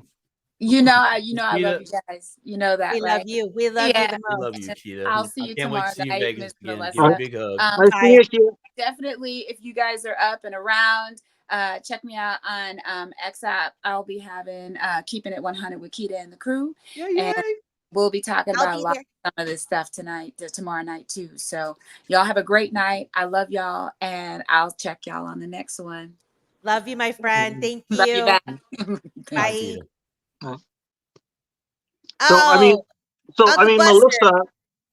Melissa, I mean, you're only 20, so you got lots of time to really hold those coins, right? I'm just a baby. I am just a baby. I'm a baby. I'm just a little baby. Huh? What I personally have done, I've looked at every coin I have, and I've looked at what I've marked down and written down. That sounds old school. I've written down every last all-time high that they've had. So I have looked at what I have and what they have and what they were. And then I've also, what is going to be 50% of that? And what do I feel about that? What's going to be double that? And I looked and said, where do I want to be, and where am I going to take? I mean, obviously Bitcoin's back kind of by its all-time high. We're looking for to go higher. But for all the other altcoins that are out there, that's something I've done to try to give myself some mental perspective, because when things start moving, you need to know where these things are in the stream of time, right? Like, I mean, XRP is easy for most of us because we followed so long. We're like, oh yeah, it was at $3 and something. But what was, like Theta fuel, like he just said Theta. Well, what was it last time all-time high? $12 and some odd cents. Because why does Melissa know that? Why? Ask me why. Why do you know that, Melissa? Why do you know that, Melissa? I got a bag of $12.58 Theta. That's why. Yeah. Or like people talk about Landon. So I mean, that's one thing people can do, I think, to try to mentally keep themselves prepared and if they maybe make those targets, because then they don't go, oh man, this is fantastic, and you realize, oh wait a minute, that was only like a third of his lowest time high. Well, So I mean, it is a good point though. When I think about theta, okay, yes, and now I'm much more schooled. When I bought, I fell into the hype, and people that I thought were my friends, I bought it. I could have bought something so much better, but yeah, exactly. Oh, baby, you got Done. what I That's a point. I'm need. taking a point on that. That's a point. That's a You point. started it. No, I but did. I mean, it's 12 times, and I think about any of my little bags of whatever, if I made 12 times my money, well, that would be freaking awesome, right? yeah. Double or tripling your bag and all of that. And, I had my goals for certain assets that I wanted to buy, my goal bag. Now I am starting to purchase above that amount, to where I'll feel more comfortable to sell some of it, but I have my like forever bag. And I'm not even saying forever, but until it reaches a ridiculous price. You know what I mean? If like I said, if I had, it all depends on what you bought in at. If you bought in at super low prices for, say, XRP, if you were able to get in at 10 cents, 12 cents or whatever, well, yeah, I mean, but if you started dollar cost averaging in and you were paying $1 or over, it's not the same thing. That's good advice. XRP, XLM, Algo, HBAR never went 2021. Those 4 in quant are undervalued big time. 100% agree. Yeah. Like, and those are the funny thing is, well, it's not funny, but those are the ones that you should be really studying up on and packing your bags. I mean, there's some of these other ones that just ripped, and like, what did they really do? They really didn't do much of anything. But the concentration were on some of these altcoins that were just like, funny memes or whatever. But when I didn't really participate in those, actually, and I probably could have made some money, but didn't Cardano like 100x? I think I had a friend. Yes, my friend, my one friend, young guy, he bought a big old bag of Cardano. He had, like, for pennies, for nothing, and he bought a house. So he changed his life.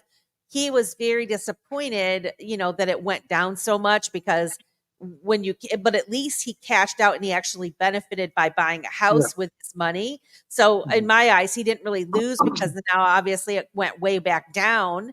But I mean, he was able to change his life. And so, of course, if I had that kind of a situation where I could make a dent in my life, yes, I will consider it. But for something as valuable as what I think XRP is going to be, or XLM, or HBAR, or VChain, all these types of coins, I'm going to give them a chance.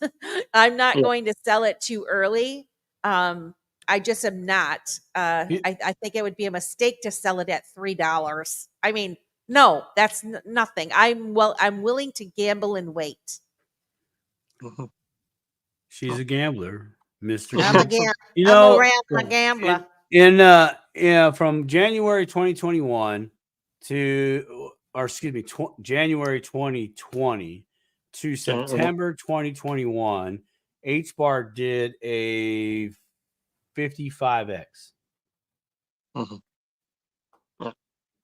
Yeah. What was the beginning? Beginning price was a penny all the way up to 55. Yeah. 57-ish, depending. Yeah, somewhere in that range. Like, I'm splitting hairs. What's What's it at right now? Let me look. 50, hey, you guys ever use crypto bubbles? Yeah. Crypto bubbles? So I think I love crypto bubbles. If anybody has ever done you got a 10x opportunity right now if you bought HBAR. If you bought HBAR right now today, and you waited for it to hit its old all-time high. You got a 10x right here on your hands right now. 10x your money. ISO 222. Like, hello. Once Cardano went 3 XRP to 1 ADA, I put it all in XRP. Yeah. That's another way to do it too. No, but that's a swing. But see, that's a right. swing. That's a swing trade. Yeah. And that's a play. Like Langdon was bringing up, look at your small coins, those coins that you're just like, I want to be out of this, but I'm not going to be out of it for the sake of being out of it. Like, I'm going to wait until I get into profit. Once I'm in profit, I am so out of here, and I'm putting it into my blue chip coins. You know, that's a really smart play. Even Melissa, for you, I'm like, don't you sell. Don't you sell until you get into the profit. I don't care if it's a damn penny on your theta. You wait. You waited this long. You waited this long. For you dip a toer, Simon and I met a couple of years ago, and I had my pain over the theta. And I'm like, what do you think I should do, Simon? And he said, Melissa, you only lose money if you sell. Don't sell it. Don't sell it. And I'm like, okay, that made sense. And so I did. I left it. I every once in a while look at it and I like, ooh, theta. Yeah. Oh, we've all been there. We've all been there. When someone says USDC, for me that's a pain point. I've had a snafu that I get reminded of, a $6,000 snafu. And even now I get a little nauseous, but it's like, okay, that was a lesson. That was an expensive lesson. But I prayed somehow, some way, someone gets access to that wallet and does some damn good, good to it. Oh yeah. Yeah. I mean, my thought process a little bit is, I mean, I'm with Melissa a bit. I like to, if I do sell something, is to make some life changes. But I mean, but I'm also have a little bit of faith in that in the future, there's going to be some sort of DeFi or some stuff where we can actually make some money on what we keep. Right. Yeah. You can do that right now. Yeah. Yeah. Yeah. And I mean, if the cycle goes in the cycle, like some people, I mean, if utility doesn't become what we hope it's going to be, and it does its run and it does its coming back down at some point, you know, you're going to have I think there's a lot of option to make money in a bear market with DeFi. Oh yeah. In a bull market, DeFi is dangerous. That's real dangerous, right? But I think that I'm hoping that if I sell something to pay off some debts, that's kind of like if I could pay off my house, that's life changing, right? Yep. And then have something left over to maybe buy back in or do some DeFi or maybe some sort of staking. But I mean, I'm not trying to go risky. Like there's lots of risky stuff out there, but I'm thinking something that's reasonable, right? Yeah. Right. Yeah. So, and that's hard to find. Just to sell it is silly because it does create a tax situation when you do sell, into fiat. So if you are planning on doing that, please make a plan. Simon's doing the whole infinite banking concept deal. You have to watch his show with Alan, Staple of the Staple Crew, and Simon on Simon Says Crypto. They go live every week and talk about the infinite banking concept and how you can get your money to work for yourself and be your own bank. I'm an advocate, and I know a lot of people, they don't like it, but if you want to play in taxes or like you're following the rules and all that kind of stuff. I mean, if you did sell, that you can contribute to a 401k Roth.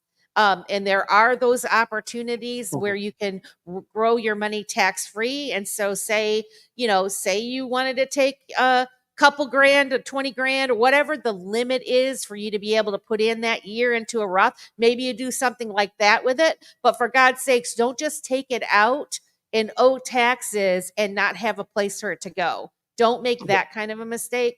Then that's my opinion. Don't buy a car with it or something like that. If you don't, I mean, unless you really needed a car, but like Simon's got the whole infinite banking thing where you can put it in. Dude, I would say don't do that. Don't do that. I'm going to show you something different. It's I mean, really cool. I'm telling you, it's really cool. Really start thinking about these things though, because it is coming. The window is closing, and not trying to say like be fearful or anything like that. But I mean, we have such an incredible opportunity, and we are smart enough to figure this shit out. I see so many people across this space. There's so many different personalities from all walks of life. And you guys are some of the smartest people I've ever met, ever. And I'm so proud of everybody that I meet for taking the initiative to learn and to help teach each other. I mean, I freaking love you guys. I just do. I think you guys are awesome. So that's all I have to say about that. 15 minutes of inspiration. We didn't even do that. We didn't even do that today. I played the Chicago really? song. Oh man, I thought you would have. I thought you would have done. You're like, Keita, you come on. Keita came in at the last minute. I was like, well, this is gonna be a first. I'm gonna open the show by myself, and I'm gonna be like talking to nobody, But she came in. She's like, you didn't think I was gonna show up? I'm like, no. I knew you were going to show up. I knew you were going to show up, but I'm so grateful it's now and not the 30 minutes later into the future. I thought it was going to be. And Landon's like, I'm going to be late. I'm like, oh, there's no problem. Come whenever. Everybody's being late today, so just whatever. Get in the seat. Yeah. No, this was really fun. I mean, Jay came. Crypto Jay came. Oh, yeah. Okay, cool. Stayed for a while. Cool. So, yeah, it's been really nice. I would like to share a little bit of a 15 minutes of inspiration, actually. Oh, do it. Sure. Yeah. Okay, cool. All right. So, as you know, here in the States, we had the Hurricane Helen swing through, really devastated a lot of people in a lot of different states. And recently, Becky, who's in our chat, she knows Melody Wright. She has a YouTube channel. She talks a lot about real estate. Turns out Melody, Alan Staple watches her channel. He says that she is her favorite, or she is one of his favorite channels to watch when it comes to real estate and things going on. So for Alan to even say that, that's for me, that's like, oh, okay, cool. So I get a call one day, not one day, 2 days ago. It's Alan. He's saying, hey, Becky's got this Melody, and he explains who she is. I'm like, okay, so what's okay, great. What do you want me to do here? He's like, well, her mom's church is one of the ones in East Tennessee. I was like, oh, okay. So, all right, well, tell me more. He's like, well, Becky's trying to see if, how the cryptocurrency community can help out with some of their liquidity issues, because apparently they're using checks or doing other means to just send money, like a GoFundMe and this and that. And I know the GoFundMe has its drawbacks, right? Yeah. And they take a cut. I was like, yeah. What the yeah. Whatever.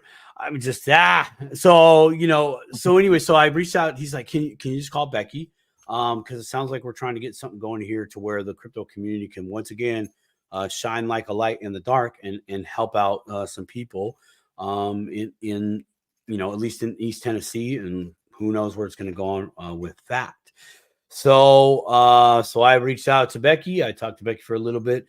She told me the story that that they're not really into crypto, that they just haven't really participated in with it at all, so they need like a crash course of crypto.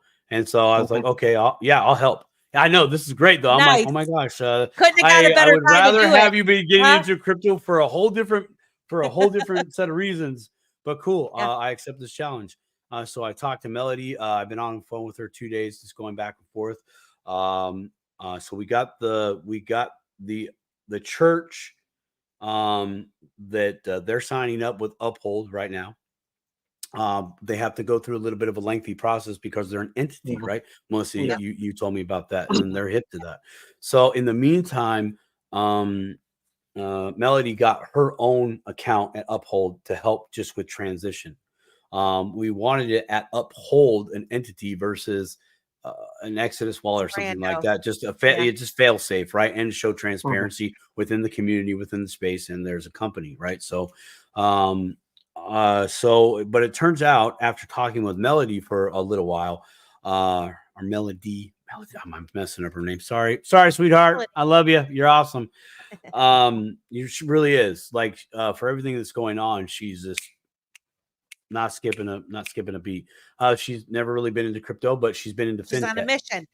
Yeah, she's into fintech. Oh yeah, no, like she has all the makings of, like, I'm like, well, hey, today I was like, hey, how come you're not into crypto? Like you're like from the same mold, and you got the background of like half the people I know that are in this space. Like, what gives, she's like, I'm involved with the tech. I just haven't traded or done the other side of it. I was like, oh, now so you she about will to get a crash course and see how awesome it is. So anyways, long story short, 15 minutes of inspiration. I feel so humbled. I'm very humbled to be called upon to help build just help some people build a crypto account so that we can send 10 XRP once again to some people in need. And so this church is also trying to Life with Glee. I'll get that real quick. Whoops, wrong screen. Oh dang it, I just brain farted there. This church is also is reaching out to other churches in East Tennessee and try to, herd the wagon, so to speak, because they too have been affected and their membership has been affected. I'm like, oh, this is great. This is going to be awesome to be able to see how this plays out. And yes, let's try to do other states. Or if you are into crypto, here's the inspiration part. If you're into crypto, okay, and you have a connection to North Carolina, South Carolina, Tennessee, Georgia, or Florida, right? And some devastations happen. We know how the officialdom drags their feet with red tape. Yeah. Educate them, okay? Be open and honest and transparent. Educate them of, hey, your leadership could have a cryptocurrency account, okay, officially. We can send you funds. You can use it in the immediacy. You can liquidate. You guys, if you're a church, it's tax-free for y'all. For us, we can write down donation in the memo. Whoop, bye. Right? Donation. Right? Which, that can get some other tax stuff. But if you're out there and you have any connection or you'd like to participate on this ride, links and all that stuff will be coming out for various channels. I know the Stable Crew is involved. I know we're going to try to reach out to DAI, DAI and Brad Kimes. Right. Yeah. And we're going to reach out to them. But yep. And we're just going to, but transparency is the key. That's been my focus. I'm like, look, if we do this, one of our biggest things in this space, the crypto space, is transparency. We need the transparency. We need to know the people, and then again, that's why we're going with exchanges and not an app, right? So because when money gets when money gets involved, Uphold is a good suggestion. Well, and then that's all Becky right there, because Uphold allows you the amount of funds that you're able to send to your debit card as an entity. Whoo! They could do some good work real quick. Like, there's no red tape. It's sell you XR or send you XRP. You instantly liquidate on the market. Boom. And you got it on your card instantly. You can go do good today, right then and there. And, my suggestion though, to them here in the future is like, hey, you should sandbag some of this stuff. You really should. Whatever comes through, sandbag it, because we are, for a time for y'all to be literally a creek with no paddles. I'm telling you, the hand of the Lord is going to come in, and it's going to be through these digital assets that are literally going to help rebuild your community while you're waiting for to get their stuff together, to send some funds and aids. Like, people are already doing it. So, that's a great story. Oh, it makes me feel so good that all my weekends that gave to this space for myself, and I get to do this. Yeah. Perfect. Go ahead, Melissa. I mean, I'm just saying that there are so many people out there like yourself, like me, like Landon, like Becky, like Life with Glee, like all these Uncle Buster, Keita, all these people, Keita, everybody, like Crypto everybody. J, Crypto for Life, Yep. that are willing to help other people. And you're right. I mean, getting an account set up with Uphold is relatively easy. I mean, they have to give their paperwork and all of that kind of stuff, but they can get it set up. They can get it linked up with their bank account. And you're right. You can change over your assets into USD and put it right into your bank account. And it's literally in less than a minute, your money is there. I've done it. I test things out. Yeah. I converted my thing, boom, and I checked I did it on the thing, and then I looked at my phone, and I'm like, holy smokes, it's there. So how liquid is that? I mean, that's very liquid, very awesome. It is. And I think it's good, and you're right, it's a credible opportunity for churches to get their feet wet with this, even though, I mean, I have to commend her for being in such a stressful situation, for even wanting to tackle that. But realizing that there are people in the crypto space that actually would want to help them, and taking that initiative and doing it, because I can only imagine how stressed out they are. I've heard from, I have friends that live in North Carolina, and a friend of mine's niece lives there, and a couple other friends, and they said it's absolutely devastated there. It's devastating. Yeah. So it's terrible. It's absolutely horrible what's happening. It is. It is totally decimated and destroyed.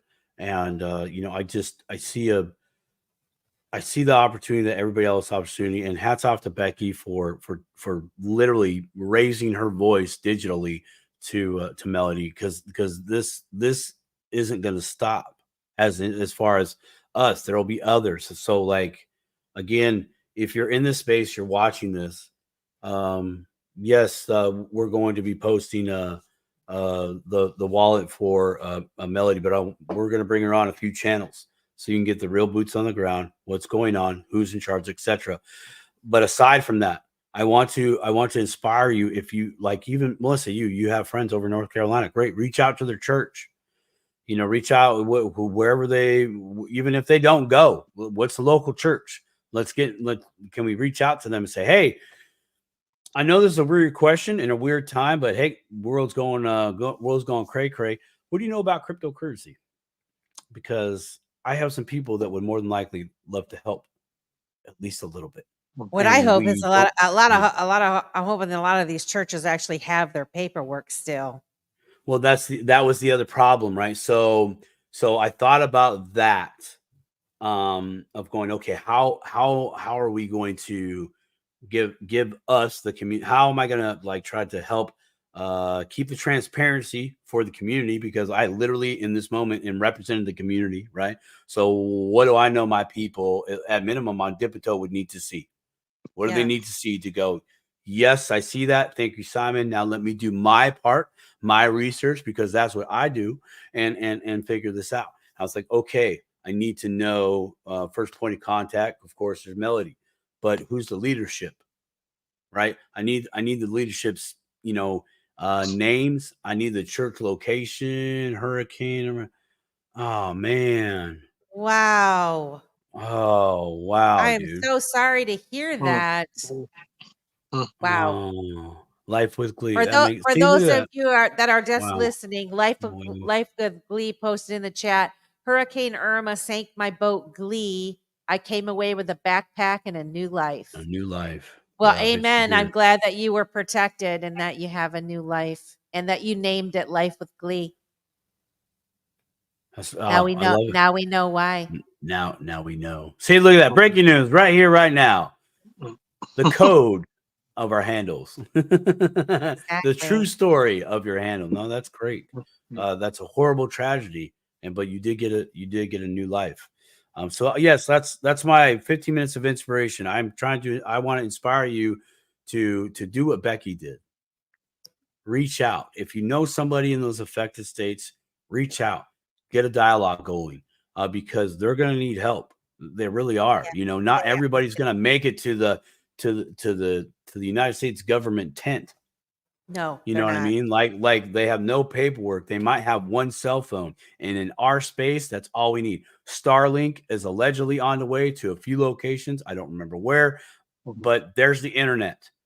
Yeah. We need a device and we need internet. That's all we need to do globally to do this crypto thing, you know, to make stuff happen real quick, real fast, you know? So anyways, oh gosh, hold on. That's been affected. I know. Dude, you know one thing I take from what you just talked about there, Simon, other than, I mean, obviously it's a tragedy and be able to help people is a wonderful thing, but it also tells you how early we are. In this space. Absolutely. No, facts. Like it's, like here you have like all these, thousands, hundred thousands of people or more affected. And you talk to one person out of that group of church of say 300 or 400 people. And that's your only point of contact that even has an idea what you're talking about. Yeah. Right. It's just, it's so early. I mean, it's mind blowing because we're in it all the time. We just live and breathe it. We think everybody's in it. Right. Yeah. And nobody is. Yeah. No, that's so true. I mean, I still have those days, and I know Melissa does too, where we're just like, these people don't know. And it's like, we're the ones in shock. We're like, you don't know. You know, like we have this max headroom moment. I got what? Yeah. And you want to help them. You're like, man, like don't you read the news? Yeah, I read the news. I'm like, but do you go deeper than what you look in the news? Do you really research and see? Oh, no. Yeah. Hold on. Do you read the news like this? Yeah. Swipe left. Or do you read the news swipe left? Swipe left. Yeah. Swipe right. Or do you read like this? Yeah. I'm not going to be there in a minute. Hold on my calls. Yeah. Yeah. So you said what? Let me see that. Are you going to pull a Vance and start fact checking the fact checkers? Well, it was funny. It was funny because earlier today when Melissa said, "Hey, you can pop on," I'm like, "Oh well, let me just take a look." And I mean, all the news was fantastic. Oh, all these ETFs and everything is all wonderful. And then I got off work, and it was like pages and pages and pages of SEC. You couldn't the good news was so buried you couldn't even find it. Like it was crazy. Like like you're talking about swiping, you get on Twitter and you're just scrolling, and it's like bad, negative. And it's like, holy, where's all the good news that was there about 3-4 hours ago, right? Yeah. So no, that's a good point that you're bringing up because even that one little thing did bury all the good news, didn't it? You're exactly right. And that is what I mean, they do that a lot with the news. Like something comes out, and then we either don't see it because of things like that, or it's just it's something gets replaced instantly that is more sensationalized or whatever, when really these things that are big deals, we don't give them enough attention, and they're slowly building in the background until you start researching and you're like looking at shit from 2-3 years ago and you're like, holy smokes, this came out, every once in a while you'll see somebody on Twitter and somebody will go, that was from 2021. And it's like, yeah, but you weren't talking about it, were you? This person dug this up from 2021 and look at all the shit that's went down from beyond that, after that time. So very, very valid point, Landon. Yeah. So, I mean, it wasn't really, it's a good point, I guess, but I just found it was so interesting that you could go, things can change so fast. And, people obviously are doing it on purpose to let people know, because they're not trying to bury the good news. That's just the newest thing. But I just found it really interesting that you know, wow, all of a sudden within 2 hours, there's no such thing as any good news anymore. Well, why do we gravitate towards the negative over the I was positive? just gonna say that. How come it's like we hear the good and we're I like, did it oh, myself. that's nice. I did. Yeah, I know. I know. I did put a funny meme though. Like I had to put Yeah. Chris Farley, you know, as Yeah. a joke because when I saw it, I thought it was funny. Yeah, Yeah. I did think it was funny, but it is like, you know, why is it the human nature sometimes to gravitate towards a negative news? I don't know why. It's kind of weird like that, but Well, anyway. what's that thing in business? If if you do something really good in business, one person will tell one person. If you do something bad, they'll tell 10 people. Yes. You know, that's just human nature, right? Put a comment thing out for people to give you feedback, and you're going to hear all kinds of stuff about how awful you are, you know. But people don't normally just offer up compliments, right? They want, you know. I used to work for a country club, and they always did surveys, you know, for the members, and it's like, listen. If you aren't smart enough to know by now that members of a country club want you to send them a survey so that they can tell you how shitty your country club is so they can get something free, I don't know what. You're not ever going to be able to gauge how well the club is being managed by sending out a freaking survey. You know, because the only people that are going to do the survey are people that are pissed off or want something free. Period. Yeah. Period. Yeah. Yeah. I'm just imagining like just sitting in the clubhouse like a country club, right? Dude, I'm telling you what. Jesus criminy, Phil, did you see that they want a God blessed survey? This is what our fees go to? A poll? These people would come in when I was the director of accounting there. And when I first got there, there was this old guy that used to come in every month say that he was being overcharged and charged for guests for his golfing, and that it wasn't his charges. And my assistant would take it off his bill every freaking month. And I'm like, I'm gonna call bullshit on this. I think you got an arrangement, and so that guy actually ended up being his friend. And you know, there's a lot of shady shit that goes down at the country club. Or they'd go to a reciprocal club where they'd give them their member number, and they'd be at a different club, and they'd go and eat, and then they would dispute the bill. It'd be like $300 or whatever, and they'd say, I didn't eat there, you know, and they'd like, I want that taken off my bill. It's like, I know your ass went there and ate. You are just like unbelievable. But you know, you're like, wait a minute, hold on. Phil, hold on a second. You're telling me that you didn't go there. Okay, you didn't go there, right? That's what you're telling me. You didn't go there. Crypto right? OG, what up? Yeah. You know, but yet they went through all their data, found your freaking name, put it in a God blessed hat, and said, "Oh, who can we screw over today? Oh, this guy. Here you go, Phil. Phil. Every month, Phil. Yeah. Huh? All right, to all the Phils out there, much love for the Phils. Oh, Becky says her husband was the golf pro in our town for 33 years. I'm so glad we are done. Oh yeah. Oh yeah. Yeah, it was an interesting job. Let's say Melissa didn't fit in there so well. I did, you know, it was every time I had to go with like the board of governors dinner and whatnot, and they're like drinking wine, and I'm like, can I have a Miller Lite? Yeah, you got a bottle opener. Did you do this? The food and beverage director was like, Melissa, no. Do you want, what kind of wine do you want? You want wine? I'm like, I don't want wine. I want Miller Lite. Put in a wine glass for me. Huh? Did you go? Do you have any red Solo cups? Yeah. I will tell you, I did evolve though, because the food and beverage director let me go for like the wine tasting with all these fancy wines. and I discovered that I went from no wine to dry red wine, like only, and the most expensive dry red wines. I don't do white wine. I like dry red, delicious wine or beer. What kind of blend there, Melissa?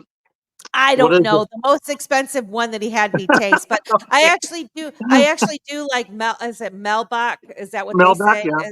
I like that one. And Shiraz, that's another Yes, one. grass is good Those, too, yeah. those are not super expensive, but the ones that he was having me taste, he was shocked because he didn't think I would like it because I didn't drink wine.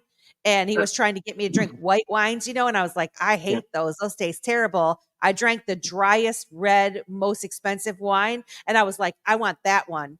And he's like, man, you graduated fast. I'm like, that's how I am. That's Yeah. how I roll.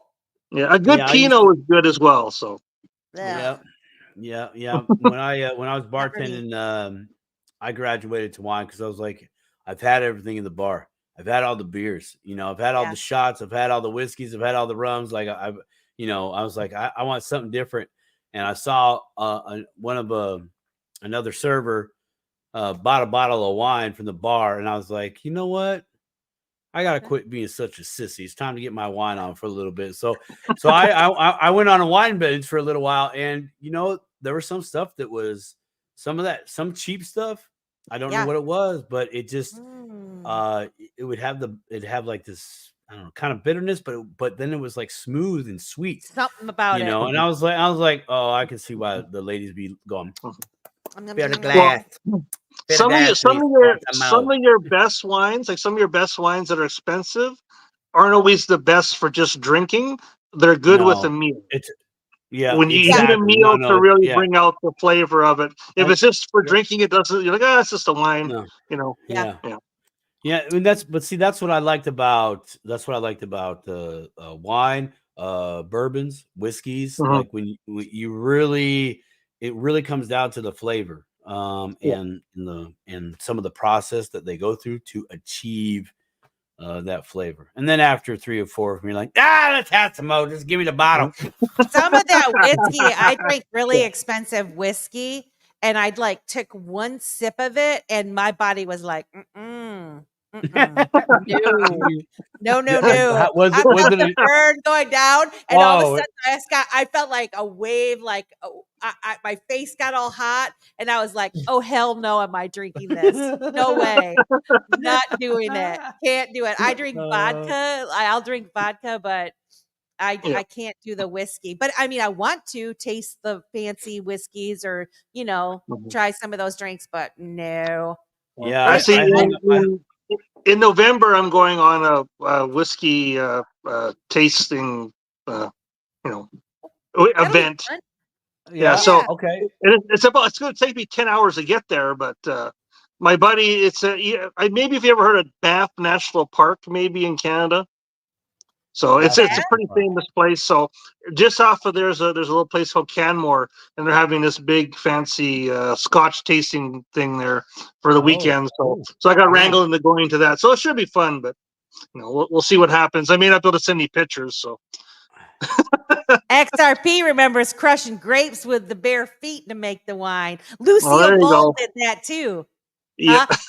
You guys remember that video of the person that was doing the squashing the grapes with their feet? That was a newscaster, and she fell off of the platform. I think so. Yeah. It was pretty funny, but I mean, she really did hurt herself bad. Yeah.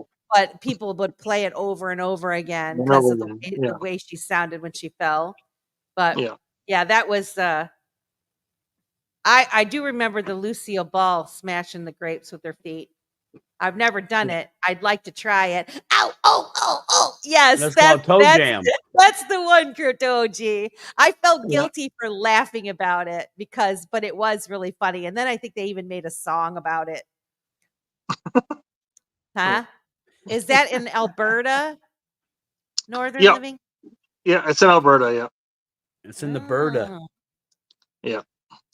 Well, my friends, we're running late. Well, I appreciate it. What what are some final thoughts? I want to thank we have 138 people watching. Please 138 of you. Like, share, and subscribe to Dip a Toe. We're at Dip a Toe on YouTube and at Dip a Toe on Rumble. We're small. We're trying to grow. We're doing our best. I mean, shout out to Uncle Buster and XRP Slave and Becky and Life with Glee. Yeah, I mean, you guys. The secret weapon. The Miss secret Peter. weapon. Yes. All of our beautiful friends that come here.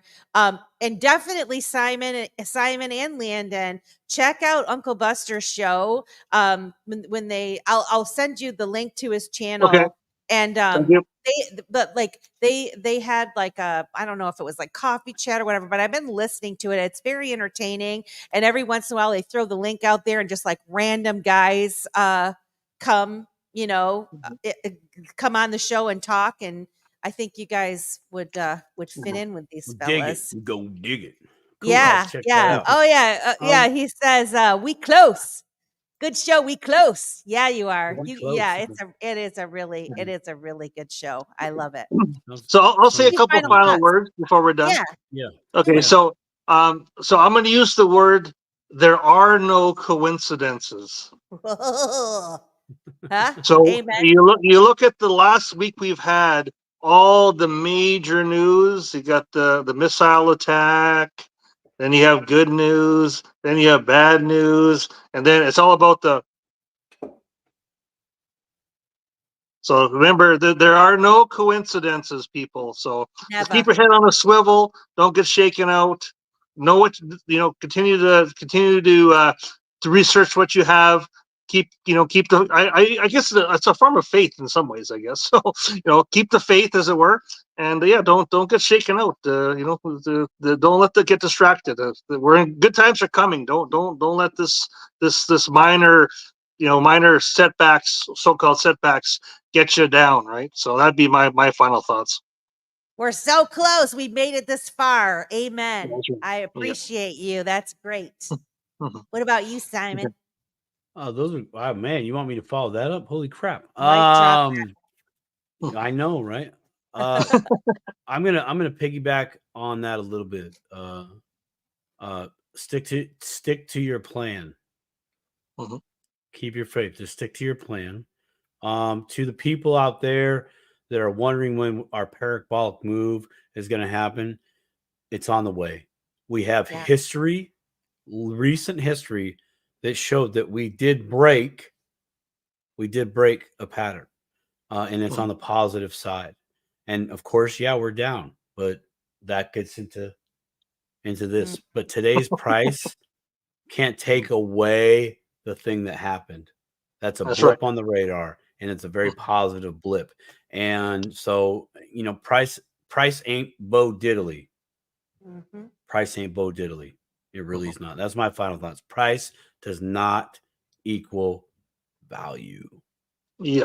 I just want to say we making moves. We making moves. We're going all in. Like we got nothing to lose. Man, Mr. Man with that cut, dude. I'm like, man. No, exactly. But don't lose yourself. Trust yourself. Trust your gut instinct. Continue to do your research. Continue to stay connected to your people. Stay grounded. Don't fall into the FUD and all the crap. Look at the opportunities that are in front of you and seize the day. Watch Dip a Toe. Click like, share, and subscribe, and all that good share jazz. That mother trucker. Share that mother seriously, trucker. I appreciate everyone that supports our channel and comes, and I love you guys so much. We thank you. We will see you next week. Same time, same bat channel. Next week, we're going to have the password manager folks. Of course, I'm epically failing because I don't remember the name of it. But we're going to have some folks on that have created an app that manages your passwords. And I lost myself 7 years ago. Well, now, but did you find yourself, Uncle Buster? I found myself. I mean, I was watching this thing where this girl is on Twitter and she's talking about how she's loves herself. She's been looking for somebody her whole life that would support her and listen to her and care about her and encourage her and all these things. And she realized the person that she had been looking for her whole life was herself, and to appreciate herself. And I'm like, damn girl, you go, because that is what we all need to do, is to trust ourselves, listen to ourselves, know that you can do this. You know, if any of you people that are dipping a toe, or you just came across this channel, you don't know who the crazy redhead is on here, what am I talking about? Or the crazy Simon Says is. But you know, and you think this is too intimidating and it's too, you can do this. You got this. This is like the greatest opportunity of your lifetime, of your children's lifetime. Give it some attention. Do the work. Crypto ain't for sissies, but you got it. You can do it. And I do want to add to that. Whenever in doubt, reach out. Whenever you're in doubt, reach out. Seriously. Like please, like, for the love of Jesus and everything holy and anything else far in between. We're just normal for people. Bringing Twinkies back. Please reach out to people in this space. If you have any questions of something new, some update, some news you heard, take the time, rewind, and get your answers. And seriously, don't make a move until it makes sense, till you can corroborate. You know, you can't cut that hair twice. No, you can't. You gotta wait for it to grow back. Once you cut them bangs too short, it's like there. We're done. You know? And sometimes it don't. Sometimes it don't grow back. My hair look? It don't grow back. It don't grow. No. But yeah, you pluck that eyebrow off, it's gone. Yeah. When in doubt, reach out. When in doubt, reach out. We're done. Good advice. Oh yeah. Whoa. All right. We love you guys. We will see you. Thanks to everybody who came out tonight. And we will see you next week, 8 p.m.